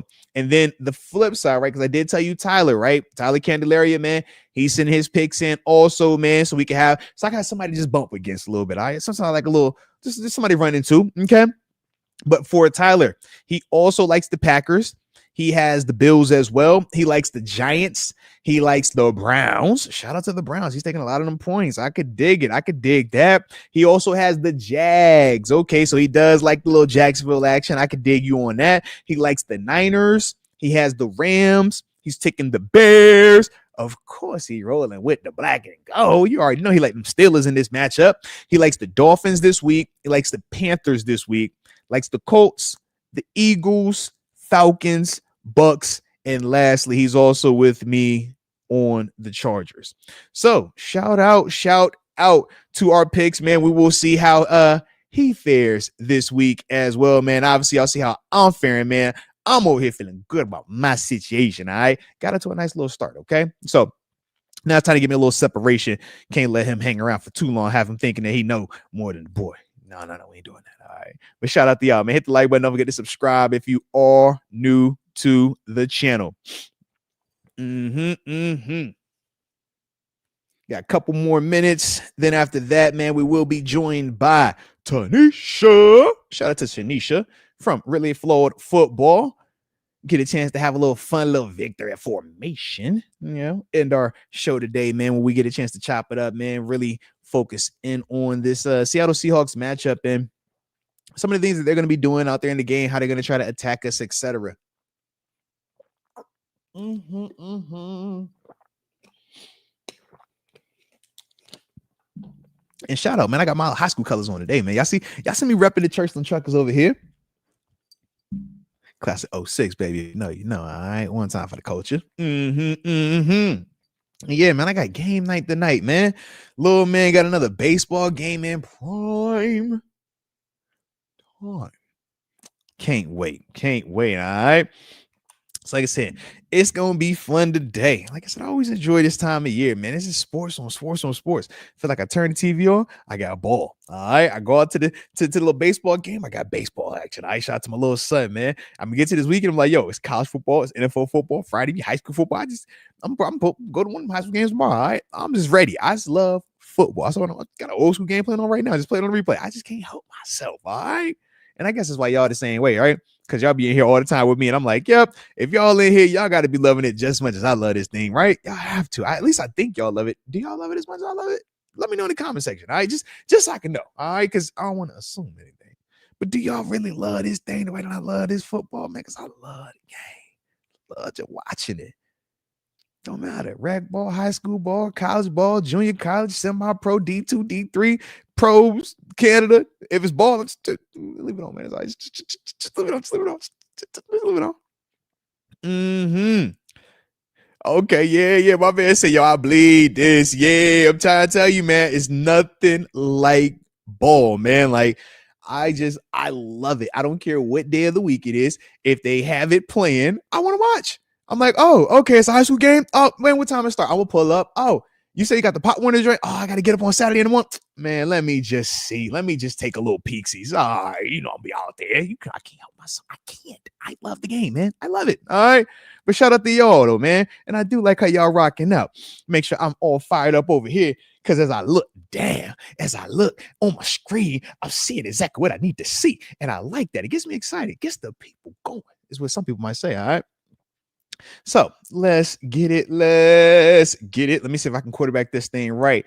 Okay. Oh, I'm going with this one for her today. All right, ladies and gents, you know what time we on, man. She is here in the building. In fact, oh man, there we go. Now I'm good. All right, now I got this right. There we go. I was like, yo, I'm pushing too many buttons over here. All right, don't get me too fired up trying to be all technological. I ain't the most tech savvy guy over here. All right, I be trying my best. But I love shout it. out, Ladies and gents. We back. Man, I'm feeling great. Victory formation here. I've been waiting for you. All right. I was over here like, yep, we're not going to talk the game just yet. I ain't talking the game. All right. We called some people. It was like, we'll do some interviews. We're going to do all that. We're going to waste, we're going to kill some time. But this is why we're here. Yeah. It's another game week, TaNeisha. Are you saying I'm the main event? I don't save the best for last. You know what I mean? You don't introduce, Big Ben at the beginning. You wait to the end. So I'm just come on. I respect it. What's funny is I was like, I'm not listening to the show today. I'm not listening. And then I thought, well, let me just tap it so I can make sure we don't clash in colors because I wanted to, I didn't want to wear something really bright.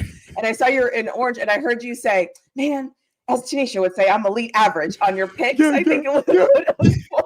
I was like, what are the chances that as soon as he says that, I'd be clicking to make sure I'm not wearing, and good thing I'm not wearing an orange shirt because I was thinking about it. I woke up this morning. I was like, you know what? I want to put my high school colors on, and I had a specific pair of shoes I wanted to wear. And I'm like, you know what? This is the vibe today. So shout out to you not going bright with me because we would have been in here just highlighter it up like, woo. All right, guys, we got y'all. Yeah. I was like, I'll be muted. Yeah. It's okay. I'll be muted. I love that. What's funny is too, these are the games that I like talking about because it's like week 2 and this team is coming off of playing like their rival. And I think whenever you see a game against a rivalry, you just never know what to expect. Yeah. And there was some interesting thing. The Seattle 49ers game was interesting. Because I think it was everything I didn't expect. All right. Yeah. Well, let's talk about it, man. What were some of the things that kind of stood out to you? I guess we'll start with the positives for Seattle, man, when you were watching them. So they looked great on defense. They were able to create turnovers, which I think is always important in a football game. And then the 49ers, I think they've released their kicker since, but their 49ers kicker couldn't buy a kick. So I think too, I feel like because of that, this game felt closer than it should have been because he didn't do his job correctly. And so it was interesting. I think when I was watching the Seattle offense, though, it reminded me of us the previous couple of seasons where it was like they couldn't quite get it going. It just never really delivered. And they kept going 3 and out. It was just like a redundant, hey, I know what this feels like. Like, I've seen this before. So that's what caught my eye and just things I'm like, okay, for my Steelers team. And that's why these games are hard, because it's like, it's week 2. We don't really know anything. Based on how their offense played, our defense is supposed to be good. But then our defense last game, it was kind of like, are we awake? So now I'm like, so where the Seahawks have a bad week? Does the Steelers defense have a bad week? That's what makes this exciting. I don't think any of us know, because it's week 2. So Yo, I love that. And you're spot on, man. When you're talking about Seattle, interesting. Whenever you're in that rivalry game, like you said, you could throw the records out, so to speak, and yeah. Or excuse me, sort of. All right, I would say because I already know I like my comment police over here. In fact, so to speak, I'm gonna just do it just for the engagement. All right, so put it in the comments about 30 more times, por favor. All right. So with that though, man, when you watched how Seattle was able to impact or affect Brock Purdy, I thought that was interesting then, because to me, Brock played well, but we saw the 2 turnovers and they weren't fluky throws. They were good defensive plays. You talk about an LB dropping into coverage, making a pick. You talk about a guy in man coverage making a pick. Both of those looked good. Yeah. But weirdly enough, though, when you look, it's like, man, all right, y'all are kind of good. But at the same time, you can see where the Niners could have success against Seattle defense. And I'm looking at our offense and I'm like, okay, I can see where we should be able to do some of these things. I can see where that could be a little bit of an issue right there. I mean, defensively, I don't look at them and say, yo, you have a ton of just star players. But what I do feel like is they are very fundamentally sound and opportunistic. When you look at them in terms of how they defend the run schematically, they bring in that old school Chicago Bears 50 front where everybody is one-on-one. So even though you might feel like we have a better offensive line, they make it where everybody has a one-on-one matchup. So if that guy on the backside gets beat, you're not even getting a chance to get to the perimeter where you might feel like you have an advantage, and vice versa. So those are some of the things that I thought that, Seattle did do well. And then they even had some special teams action, right? No, special teams was special. We talked about their missed field in terms of Niners missing the field goal, but Seahawks also blocked one. Like, whenever you get that, I look at the block field goal kind of like with us creating the forced fumble on a kickoff. It's like, man, that's big. That's still in a possession, or in some cases keeping points off the board. So Seattle, weirdly enough, it's like they don't look good, but at the same time, you're like, all right, I can see where I can see it. These are the this could be the one. Yeah, these are the historically, we all know, right? There's always a couple of games on the year. Yeah. And even in my prediction video, and I was like, listen, the Steelers should win this game, right? They should win this game. They should take care of business. And then you get in the game and you're like, what is this? Like, what happened? And that's when I'm starting to learn. I'm taking all of the great things we did and kind of being like, okay, thank you. And I'm taking all the worst things we did and I'm kind of like, okay, great. What is in the middle? Yeah. And how much of the middle do I think we can be consistent? Because no one is ever consistently good. Absolutely. And we hope no one's ever consistently bad. Yeah. But what is the middle? And when I look at the middle and the core of our game, and when I look at the core of their game, I like where we're at that way, because I feel like with their offense just never quite did anything. And at least our defense was able to make a stop right at the end of the game, because they weren't doing much, but they were able to make a stop at the end of the game. Seattle was not able to make a stop at the end of the game. And that's why they lost the game. And because Brock Purdy had that pretty throw on the sideline. And so that is what put that game away. So now that's where I'm like, okay, if I'm going tick for tack, my only concern is if they can run the ball, I'll be concerned, because I think we have to let Darnold beat us. I just don't think he can. And so I think that's our key. By the way, sorry, chat. Hello. I am very sorry that I showed up and I did not acknowledge the chat. Hello, chat. I hope all of you are very well on this Thursday. Thank you for being here. Thank you for waiting for me to show up. No, but honestly, thank you for being here, chat. I appreciate you. Let's go. Like I said, man, they had to wait for you. They get excited when they see TaNeisha. Oh, she on the show. She coming today. Oh, she here. Yeah, she here, man. All right, go get all your little comments out now. All the emojis start popping it up. I already know how I go. I'll be over here like, well, all these hearts start popping up, man. All these smiley faces all of a sudden. I already know how y'all do. It's all good. It's all good. That's my fault. Hey, I just appreciate you being here. All right. I appreciate you taking some time out your day to join me on the show over here and deal with my band of, my crew. Okay. My crew a little different. they're still getting used to a softer look. All right, we typically a little bit more of a rougher group, a little ragtag organization over here. So we spicing up a little bit. They coming along though. They coming along. All right, so y'all behave while we got company. All right, behave. We'll see. I'll give him a few minutes. We'll see. But I do like the fact you brought up their run game. I'm with you. The best way to, really attack this Seattle offense is make them be one-dimensional, make Sam Darnold have to be the reason why they win. For a couple of reasons. Offensive line-wise, they struggle with their protection. Part of why, they did lose on top of that. We know Brock Purdy went down and had the go-ahead score, but Seattle, that was actually one of their best drives where they responded, and it ends right on the 9-yard line with the strip sack from Nick Bosa, because you can't protect. And when you look at their offensive line, you even brought up, man, they are kind of like us from the past couple of years where it's like, man, they're trying to figure out offensively what their identity is. But they've went and invested in their group. They got first-round draft picks just this year, right? 18th overall pick this year in that group. But it's like they still aren't really consistent running the football. Now, they are committed to it, though. And I think that's the interesting part 100%. Because they're showing up like old school Arthur Smith. They got running back, fullback, tight end, running back, fullback, 2 tight ends. You like, oh, this one of them weeks. Like get the neck roll out, like old school double mouthpiece. This a headache game.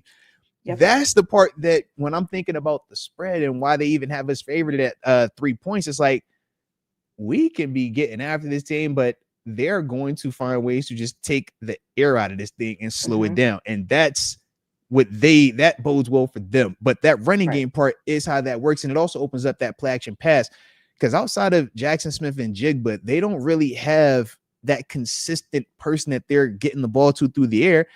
And you see that, and that showed up a lot in that Niners game in terms of their lack of consistency keeping the ball and just getting the first down. We said look like the Steelers. I'm like, yo, why you got to talk bad like that? Don't be saying that foul language. All right, we don't speak on anything past 2025 week 1. All right, that's where who we are now. All right, yeah, man. That reminds me of something. I don't even want to think about that. No. That's so funny. And you know what too? I like that. I obviously the big DK elephant in the room. We're all aware of that. They got rid of him. They didn't want him. They traded him and said he was worth a second-round draft pick. We all know the story. What I'm actually interested to see is what Aaron Rodgers looks like a week now in the next week, where he played a game, right? He got hit, all the, back kind of in the rhythm. Yeah, it was an intense game. Or four quarters, excuse me. Yeah. It was an intense game. It kind of, whatever. And now he knows what the offensive line is. So whatever he tells us externally is whatever he tells us, but now he actually knows, right? He knows. So I'm just kind of curious to see what that means for us, because I think this game is going to kind of show us, like, remember in the preseason, we were talking about Mason Rudolph, and we're like, oh, he trusts this O-line. Like, he's not worried. It'll be interesting to see if Rodgers, we kind of feel the same way after this game. And I'm with you because go ahead. My bad. I want to cut you off. Go ahead. No, it's just be interesting to see like how he looks this week now that he knows a little bit more information and how he reacts. No, and I'm with you. And I think to an extent, I don't want to, be the guy that comes up here and really focuses on what the Seahawks do just so bad. But it's like they aren't the most prolific in terms of generating pass rush. When I was watching them, I was saying to myself, this to me is a great game to see what Broderick Jones truly is. Because we were ready to crucify him because of the 2 players that I broke down, right? When we talked about Will McDonald, who I'm telling you right now would be the best pass rusher on that Seahawks team. Quinnen Williams, who would be their best interior D lineman. And that's with them even having a Leonard Williams, who I think is really good, right?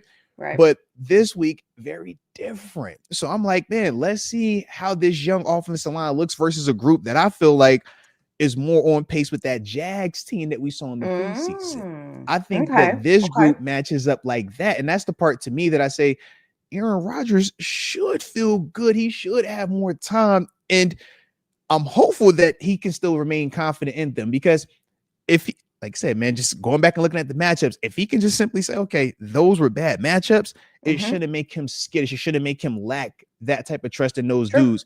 But I think after this week, if it still looks like how it did versus last week, it's like, all right, now this group isn't that. Yeah, I can't come up here and say, hey man, Mo, yeah, oh yeah, oh yeah, he's the one. Oh, Dexter, oh my goodness, DeMarcus, oh my God, it's been. I know he had double-digit sacks at one point in his career. Man, he was cooking a couple years ago, but it's been a little while now. All right, that's all I'm saying. So those are the ones that I'm just like, yo, our guys should look better. They should look a lot better, which to me, I feel like we should be able to have more success that way. Now, I still have questions about this run game, though, and I don't think that necessarily is going to be easier this week. And that's the part that kind of makes me a little bit skittish on it, because Leonard Williams, even though he's not Quinnen, he's still a monster in there. Like, he's one of those guys they talk about in the Cam Hayward conversations, and we're like, nah, man, we like Cam over him. And they're like, well, he's younger than Cam. And it's like, well, we don't care about that, man. We like Cam over him anyways. But he's one of those type of dudes. He's a double-digit sack guy from the interior part of that defense. He can play. And that's the part with what they do schematically that has me concerned about how we attack them running the football wise. Yeah. They're going to throw that toss. If they throw. You know it's coming, TaNeisha. You better go throw that toss. If I see. You know that's like, and everybody tried to sneak it in there at the very end of your sentence, and they're going to and they're going to the toss. Like, what happened? Everybody's going to be over here thinking about you.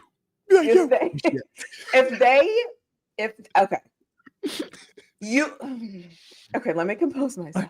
Okay. You convinced me that maybe every so often, just because you're throwing, okay, you know what? Because I'm teachable. Okay, I'm teachable. I understand that. If I see that toss more, I might have to fly to Pittsburgh and be like, why are you doing this? Why are you doing this? Yes.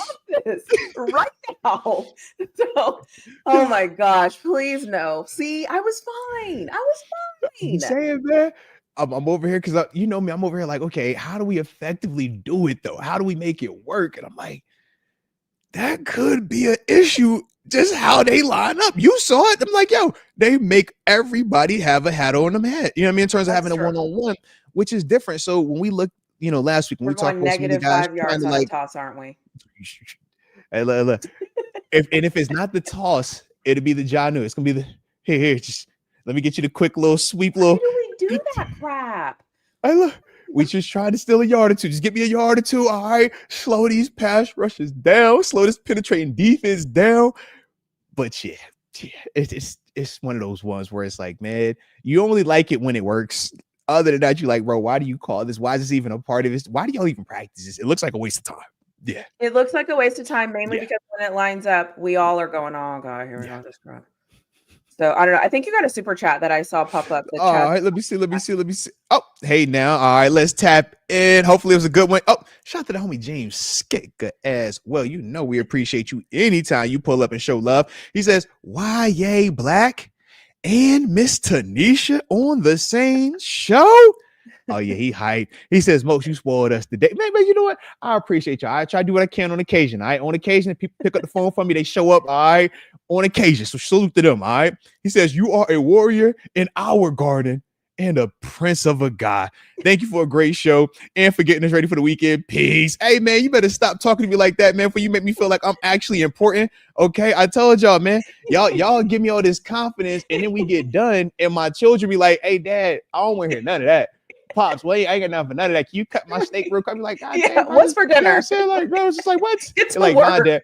Look, little man down here, like, hey, I told him, I said, yo, I gotta go to work. He says, Dad, are you gonna be on time for the game tonight? I'm like, yes, man, Dave. next time you talk to me, you need to be like, I'm the prince of a garden, right? Like, they call me the warrior in their garden and a prince. Did you know this? He'd be like, Dad, I don't care about that. Is my eye black good? Like, make sure my eye black straight. Can you tie my cleats? Like, all right, bro. Dang. I love it. But no, man, I do appreciate you, man. They'll let you know. Yeah. Thanks for No, thanks for the super chat. The other thing I Yes. think is interesting too is, oh gosh, if we do that toss now, I can't not think about it. The other thing, the other thing is interesting is even if they do like some reverse something or another, just to have just to have a moving side to side. But I don't know. I mean, the sad thing is you're probably right. It's just like I feel like when we do the toss, it's like we're surrendering. It's like we have decided we've tried everything else and we've tried it over and over and over. We ran to the right, to the left, to the up the middle, between the tackles, and we didn't work. And so now we're like, oh, well, screw it. We all know that ain't working. Hey, facts. Hey, look, it's gonna work one time out of 30 attempts the same way. We run that little cute, the little running back draw when it's like 3rd and 18. You're like, hey, bro, how many times? For the one time that it works, we're gonna see 30 other times where this dude gets tackled for like 3 yards and we punt. And man, like, I'm with you. I don't like it. I don't like it. Or but you know, I can't think of what the play looks like, but it's like a play. Is it the tight end screen where we do it? And I'm like, oh, perfect, it's gonna work. And then I realize it's a tight end, and I'm like, he ain't going nowhere. Yeah, it looked good like the first 2 seconds of the play though, because everybody's caught off guard. You're like, oh, and he like, he's not the fast guy. That's the bigger guy. He's not going anywhere. He's not going anywhere, and everybody knows it. Even the team, they don't even have to be ready because he's not going anywhere. So, oh my gosh. Hey, look, we're gonna find some positive though. All right, we're gonna get back some positive. So we're gonna find some positive right here. Yes. How we feeling about Sam Darnold? Let's talk Sam Darnold. All right, because low key that was a quarterback. I felt like at some point this all season before he signed, he was in the mix. We had conversations about him. How you feeling about Sam Darnold though? I don't feel anything about him, and that's not disrespectful. It's just like I don't know what to do with him. I think the receivers he has for this team are not the receivers that none of them are JJ. Absolutely none of them will be JJ. Period. Full stop. None of them will be Addison. So like I feel like the team he's on is just it's just a completely different team. And he also has to learn different things because, and I think for us, for Aaron Rodgers, he's Aaron Rodgers. So we adjust to him, right? And we're like, all right, bro, what is it? What are those plays? Okay, what do we need to practice? Perfect. For Sam Darnold, it's like he's still in his 20s. You know, he doesn't really have that ability to come in and say, these are my things. They still want to learn with him and grow with him. And so I think we're seeing that. I think we see him learning and growing. And hey, shout out to him. It's just our guy's a dinosaur. We know what he's good at. And you can't stop it because he's been doing it for so long. And so that's kind of how I feel about it. I think if you can get to him like any other quarterback, it's going to be hard, but he's also just on a new team. So, you know, and again, no disrespect to him. I just don't know who he is. I just don't know. And for us, he's not Justin Fields. So he's not going to do some of the things that Justin Fields did to us. So those are my thoughts on him. I'm not really sure what he is, honestly. I like that. No, shout out to you. And that's why we like, yo, you be watching it. I already know you would. Let's get it. Because to me, a lot of what you said, I do agree with. I would just add this.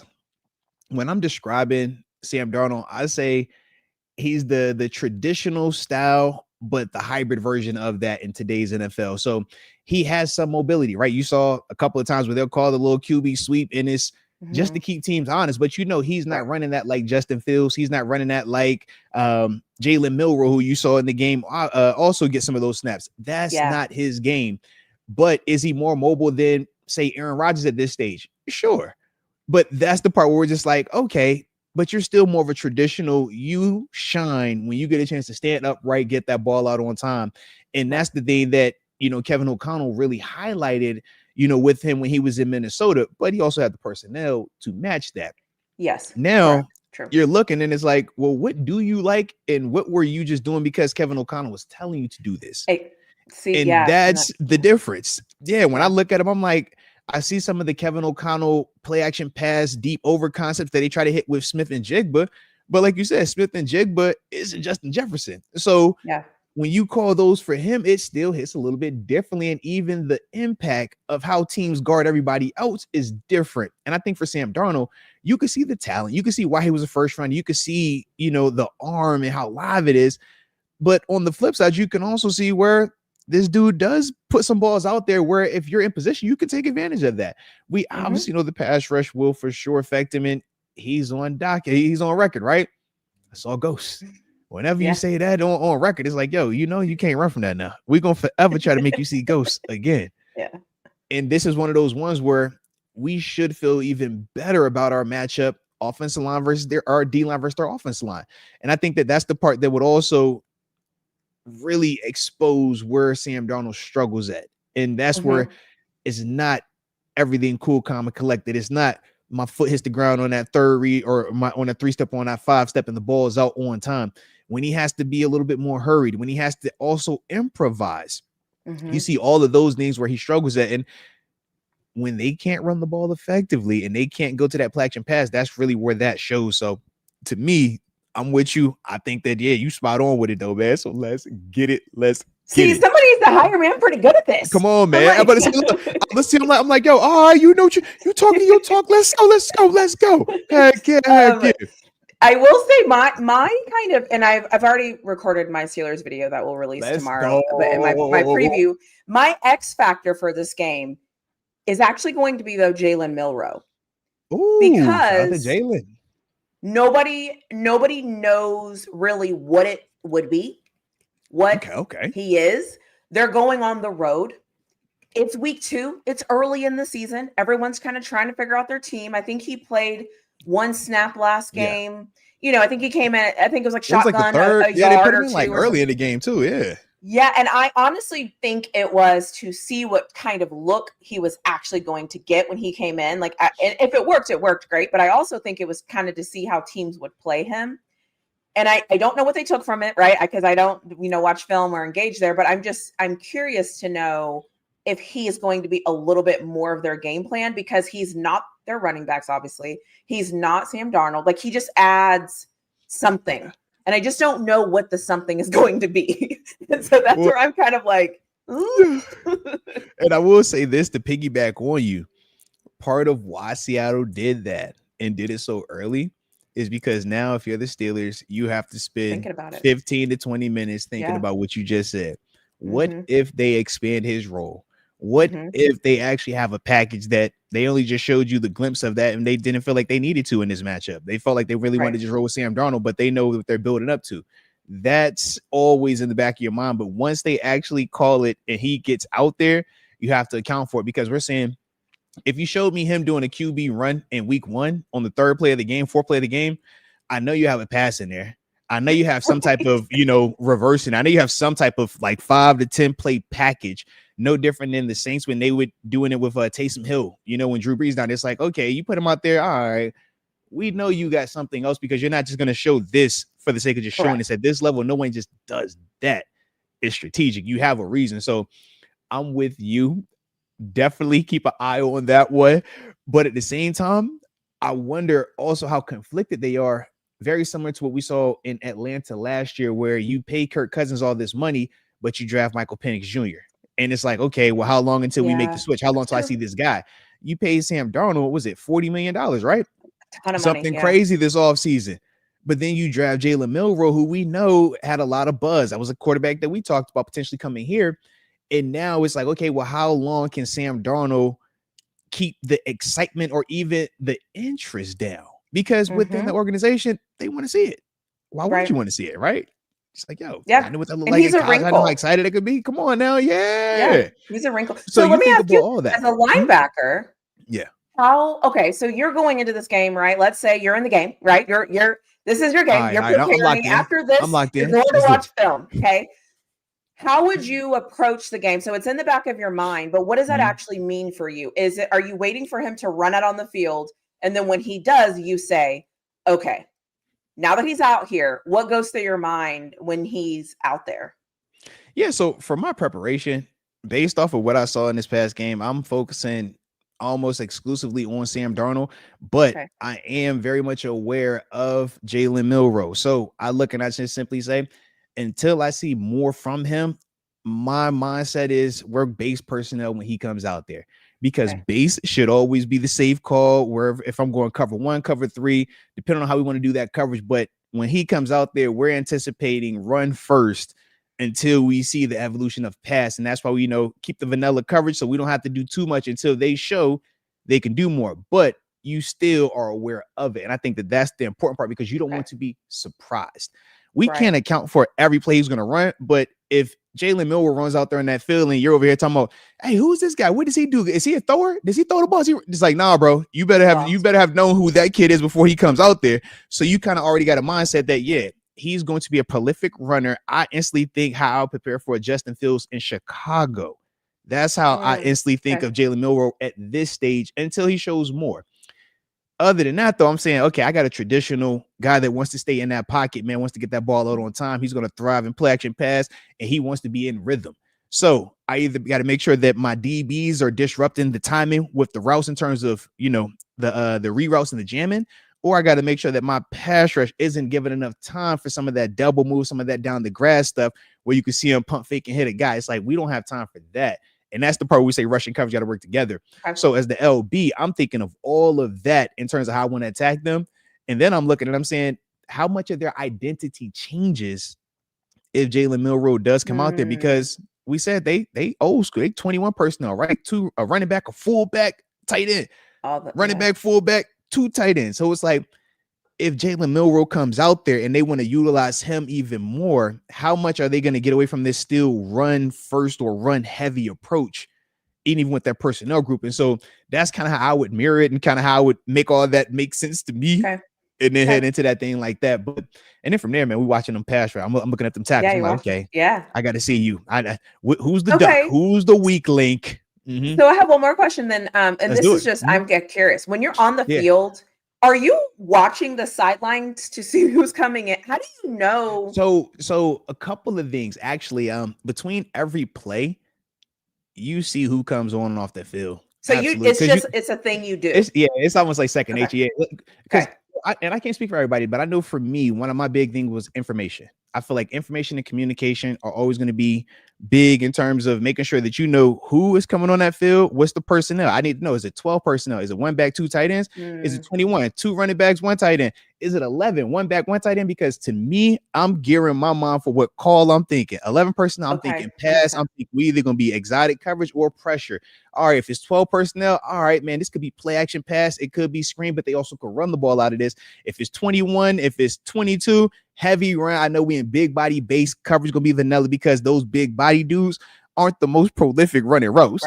They here to thump you. You feel me? So that's kind of how like my mind would be working through that. So you do want to see, all right, if it's 12, is it 12 personnel with, their 2 athletic tight ends? And think of it like this with us, right? Is it Jalen Warren, Darnell Washington, and Pat Frymuth? Is it Jalen Warren, Pat Frymuth, and Jonnu Smith? Or is it 11, but it's Jalen Warren, Darnell Washington, but Ben Skronik is out there? Because to me, Ben Skronik plays like a tight end. That's an additional blocker. That's a bigger body guy. So my mindset is play action pass, run game. You look in the game, how we scored against the Jets. Ben Skronik's out there, play action pass. Both times, Calvin Austin and Ben Skronik. But as a defender, you're like, yo, I got to respect the run because this dude can block. Now, if that's Calvin Austin, Roman Wilson with Pat Frymuth or Jonnu, so I'm saying, bro, it's pass. Hey, we not tripping. They're gonna have to show me that they can block. They're gonna have to show me that he can be right and he's still wrong, because I don't feel like that little receiver, with all due respect, can block my big body, whether it's an LB or a safety. And we would say on defense, receivers can't block linebackers. That can never happen. So if that's what they're accounting for, you just got to say, I'm gonna whoop them. It don't matter. But that's all the little details. So that's why it's like you do want to know who is coming on that field, man. I've always wondered. Yeah. Some people don't though. Some people, they literally show up and it's just like, oh, what number was that? You're like, hey, bro, you are crazy. And that's why I personally didn't like playing in the preseason, because I don't get the information in the preseason. You don't know who they are. Well, you over here like, man, this dude could be a 4-3 guy. He could be a 4-9 guy. Those are very different when you play a man on. Be like, hey, bro, I need to know. Can I get some? I hate it, man. You run with you like, oh, he's a fast guy, and you don't realize that until you're in the middle of the play. You're like, oh God, he's really fast. Like, what is this, man? Dang. It's so interesting. Sometimes I wish I could just like be in the minds of players or just see what they're seeing. or see what they're feeling too, because I think a lot of this sometimes it's kind of like, because I've watched enough film, I think I know what's about to come. Okay, cool. Anticipation. Anyways, because you do want to anticipate more than react, and that's one of the challenges for younger players. We always say younger players, they're just trying to do their job. Where do I line up at? What is my assignment? When you get a little bit smarter, you say, okay, what is the guys around me doing? If I'm here, what does the guy to the right of me do? The guy to the left of me, the guy behind me.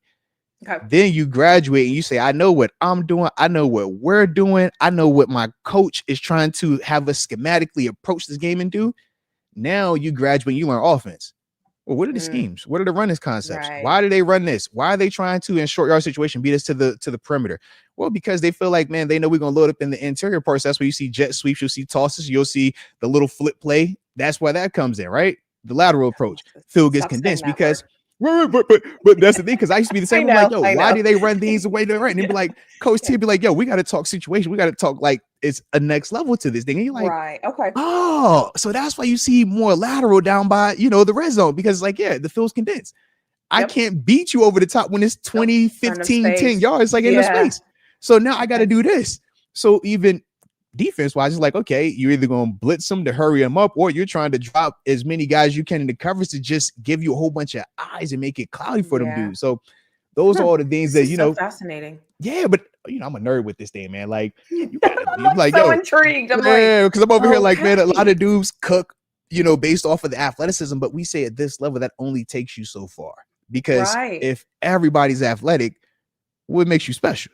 Yeah, so it's like, how do you separate? Mm-hmm. Right. Okay. Yeah. Okay. Sorry, I didn't mean to detour us, but I just started.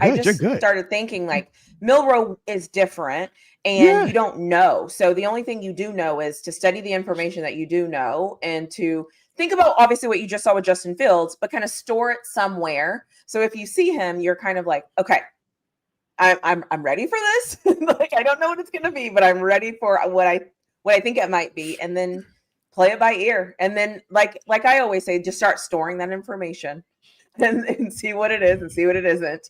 So, okay. Cool. But this is also why everybody gets so frustrated though. Cause you heard how I kind of talked about the preparation. I'm like, you still got to lean heavily on Darnold.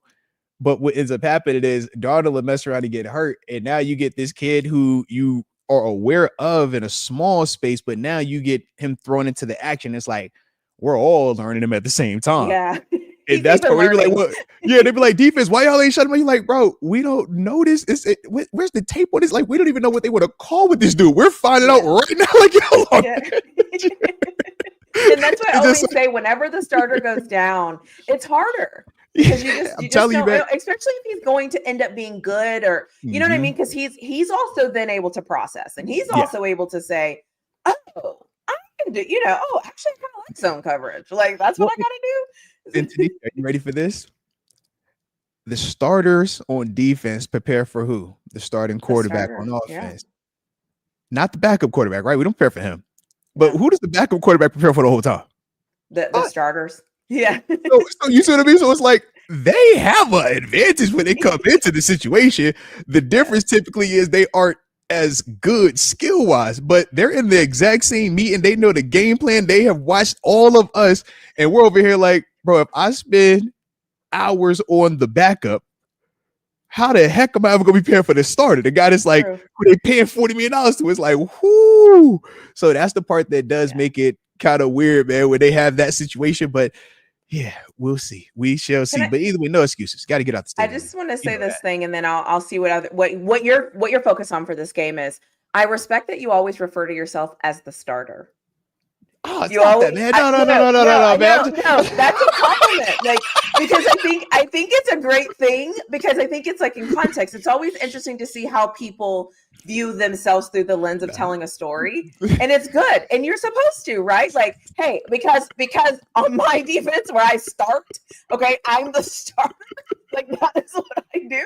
So all that other stuff is cute, but that's not who I am. Okay, I'm the starter. Okay, so the backup can do what the backup needs to do. I ain't doing that. I'm doing the starter stuff. I respect it. I heard that. All right, the starter. With all due respect to everybody out there, all right, okay. But yeah, throughout my life, I have started more than I have not started. So yeah, there are more times where it's like, yeah, I like the majority of the sports I played, I've been the starter. So it's like, yeah, just the starter we up this. You know, it's pressure that comes with that, but you know what it comes with that. And I always say, you know, it's a privilege. You know, you appreciate that opportunity. We're starting. You see, you got PhD. All right. Look. You got the PhD. All right. You the big wig. You the doc. All right. PhD. I'm not a starter on a football team. Right. I didn't get that experience. So I could never say that. So I don't got the PhD. All right. I stopped at a master's. Okay. I went there and I just like, all right, I ain't got no more. Okay. I'm done. You the PhD. That's like with the big boy cool hats. All right. So I know how y'all roll. Are we doing this right now, Mr. NFL? Come on. Okay, chat. Wake up, chat. We need your help here, chat. Moats is about to tell us his keys to the game. However, chat, I need to know what is more impressive, and do not pacify me. PhD. If you had a PhD in college, okay, because you've gone to college 97 years, or being in the NFL playing linebacker for the Pittsburgh Steelers and the Buffalo Bills, just chat. Get the hat. Do the right thing here. Do the right thing here, chat. Somebody, anyways, what do you think about this game? What are your thoughts? How are you feeling? What are you looking at this weekend? Let's go. So, you know, I always got a couple of matchups, man, that do stand out to me. But the first one, we obviously talked about Broderick Jones. We know what that was last week. This week, I feel like his matchup is way more in his favor. Boye Mafe is new. He's still trying to show that he can be a consistent guy on the perimeter. DeMarcus Lawrence, he shouldn't see a ton of him, but if you're a pass rusher and you watch the same tape that I watched, of course you're going to want some of that. You're going to be like, hey, man, I might not be Will McDonald, but that's because I ain't went against Broderick yet. All right, let me go against Broderick on Will McDonald now. Like, for those dudes, they're going to think that. So he's going to see both of them. But watching Broderick on tape, watching those dudes and how they rush, Broderick should fare very well versus those dudes. I'm not saying he's going to blank them, because even Mafe had some pressure against Trent Williams, who we swear by, right? We know who Trent Williams is. He was able to create some pressure against him. Not a ton, but you saw it. So that's the part where it's just like, okay, he's still an NFL player. But this is the matchup where if I'm Pat Myers, if I'm Arthur Smith, if I'm Mike Tomlin, I'm telling Broderick, yo, this is the one that we bank on you winning. Right. You can't lose these matchups, because that changes everything we're talking about, everything we're planning for. So that's the first one to me that I think we have to make sure that he's buttoned up on. But like I said, on tape, these aren't those type of killers. These two dudes are very different. So that part for me. Next up, we obviously know DK. That's the big talk. That's the big game. Him returning back to the squad that moved on from him. But more importantly, Tariq Woolen, right? Tariq Woolen is going to be the guy that matches up with him. They don't do a ton of the man. They still want to get you with the cover three. But based off of the fact that Reek likes to play on our offense's left, he's going to see a lot of DK Metcalf over there. And that's the one where, man, you talking big, long dude can run. We got to see how DK matches up with that, but DK should do what DK does. I love his physicality. I love the run after. Very different than Sauce Gardner, right? Sauce long, but Sauce is physical in terms of that man-to-man hands going to follow you all over. Reek hasn't really been doing that, but we know Reek is still big, long, and that's the part that makes him unique. His ability to make up the ground, you know, right before that ball comes down. But that's the part where we're looking at DK saying, yo, we paying you 100. You go be that big boy bully, and then I want to see you do the thing. Give me the little sign language. You know the thing he do. All right, yeah, standing on business. All right, I love that. Yeah. After that, though, Jackson Smith and Jigba. We know that's Sam Darnold's main target. That's the main dude that he wants to see. And we saw last week where Jalen Ramsey did follow around with Garrett Wilson a little bit. Man, we saw him have some plays on Garrett Wilson. I think that that's something. Knowing how much they target, knowing how much Sam Darnold really likes Jackson Smith, and Jackson Smith giving them the best chance of consistent just production, I do think Jalen Ramsey will eye that and have a little bit more attention versus that one. So I like that one a lot. And I also don't feel that Jack Smith is as good as Garrett Wilson either. No. I think Garrett Wilson is like, yeah, he's a pretty dang productive player. All right. He's I like a his little red different. out. I like everything about it. I'm like, yeah. Like Yeah. one to me is a wide receiver one. The other, I think, is still in that high end 2 range right now. Like, I'm like, are you T Higgins? I don't know if you're fully that one just yet, but that's the part for him. He's trying to show that he can be. Right. Obviously, we know we talked about Jackson Smith. He was in our conversation. You know, he was one of the ones, thought of him. Yeah. From there, got a couple more, man. This is the one that when we talk about up in that front, though, creating that pressure. I look at from a pass rushing standpoint, Abraham Lucas, TJ Watt. Abraham Lucas was the one that gave up the strip sack versus Nick Bosa at the end of the game. Nick Bosa was the one that was given a lot of pressure, man, having a lot of success rushing against Abraham. We swear that TJ Watt is the baddest man doing that, right? Being a pass rusher. So when I see apples to apples, and I'm saying, okay, you had this guy and you was getting after him. My guy, I say, is better than you, and he's going to get the same dude. Yeah, I say that's got to be one of those ones that we make sure that he thrives in.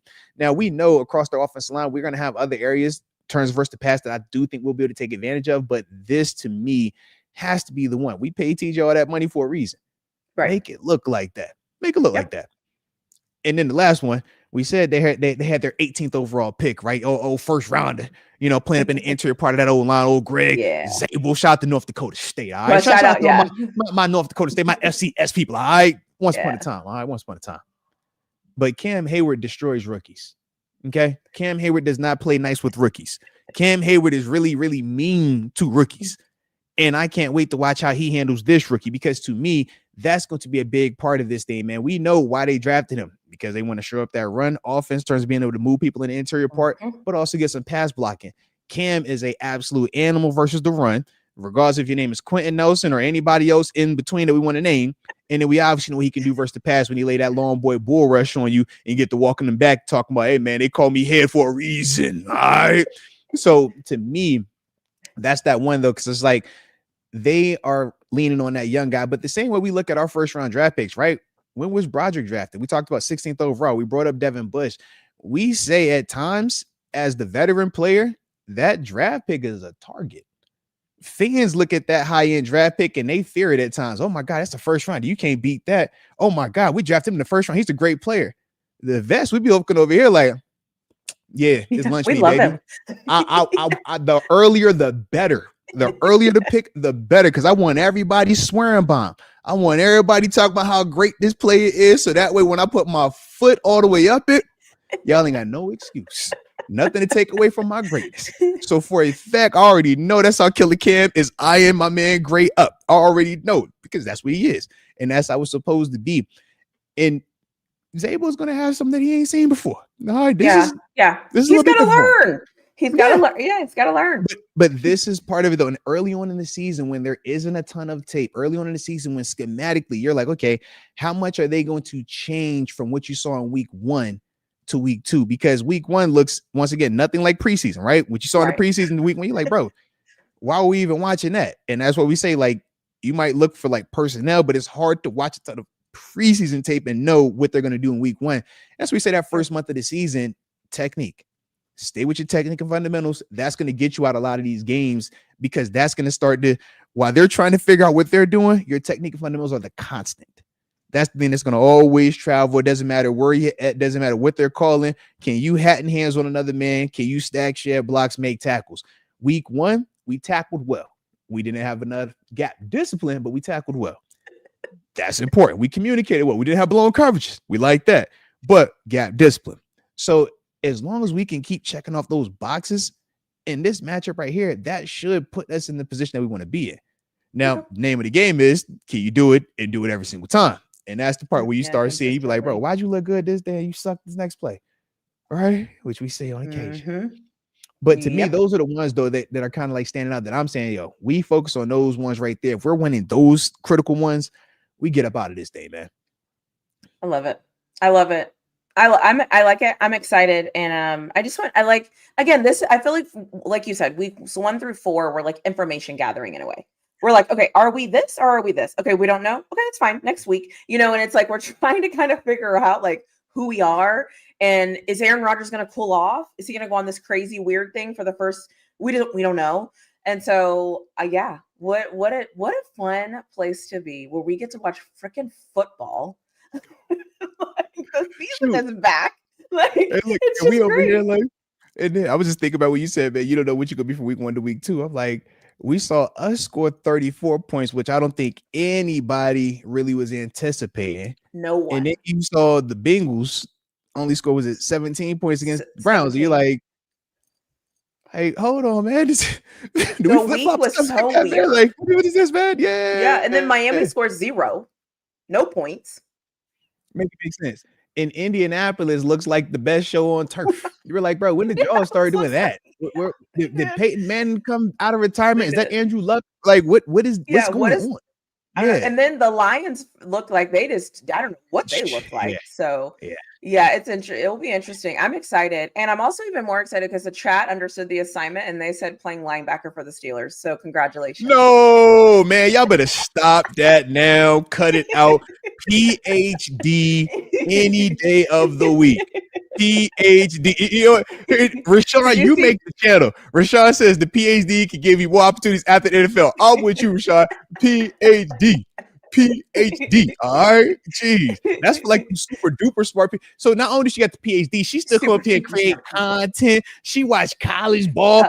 Colorado in prime time tomorrow night. Hey, man, hopefully they give you something easy. All right. Easy on your Friday night. All right. Easy Friday night. But at this point, I'm just let's just. Texas got to chill this week. Yeah, that's funny. Texas got to chill the stat padding game. So yeah, you in a good spot. But the PhD.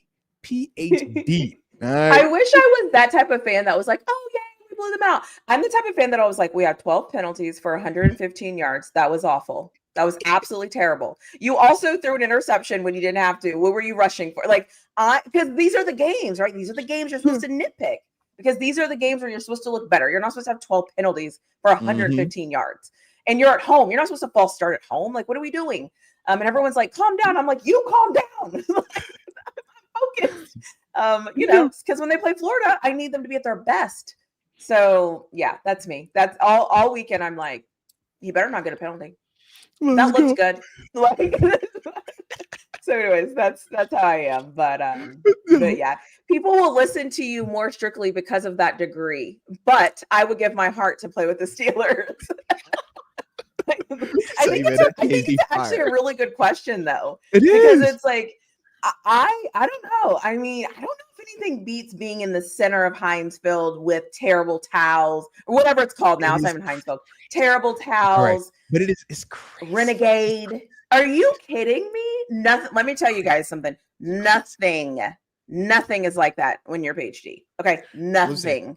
It's like but we like PhD put the hat on. I'm like, yo, that hat be looking so dang on. And you do get when you graduate, you get like you got like all the cool stuff, right? Strap. Yeah. I mean, listen, there are cool moments, but the crowd wasn't waving terrible towels at me. So it wasn't as fun. But yeah, I mean, whatever. To each their own. It's fun. Yeah. And I do get to be petty sometimes when someone I don't like says something and I'm like, Doctor, what? What did you just call me? Oh, you didn't say it. Let's course correct. My dad loves that. I'm like, yo, I don't know too many people that got PhDs. So I'll be over here like, I know TaNeisha. TaNeisha got a whole PhD. All right. Yeah. Her name really flow, but she got a really flow PhD on top of that. Just remember that. All right. Remember that. Yeah. I do have one. I won't lie. But anyways, no. Listen, I appreciate being here. Okay. I want to apologize or say you're welcome for my reaction video that you're getting on Sunday. Can't call it. So I didn't cuss in this one this week. So I did pretty good. So I'm like, good job, girl. Like, stay in there, stay focused. So look, the people liked it. They can't wait. They're excited to see your next video, man. Hopefully after another victory as well. But before we get up out of here, because we're on the back end of this thing, Vegas has us favored, right? -3. Vegas likes us to get the win. How you feeling? Do we get it done? Okay. I think we should win. We all know it's going to come down to the last possession. We all know we're not blowing out anybody anytime soon. And we should win this game. I think we should win. I think we're better than them at almost everything. I don't think there's anything that gives me pause that makes me say, yeah, but I'm just kind of like, I think we're better. I think we're more seasoned. I think I just think we're a better team.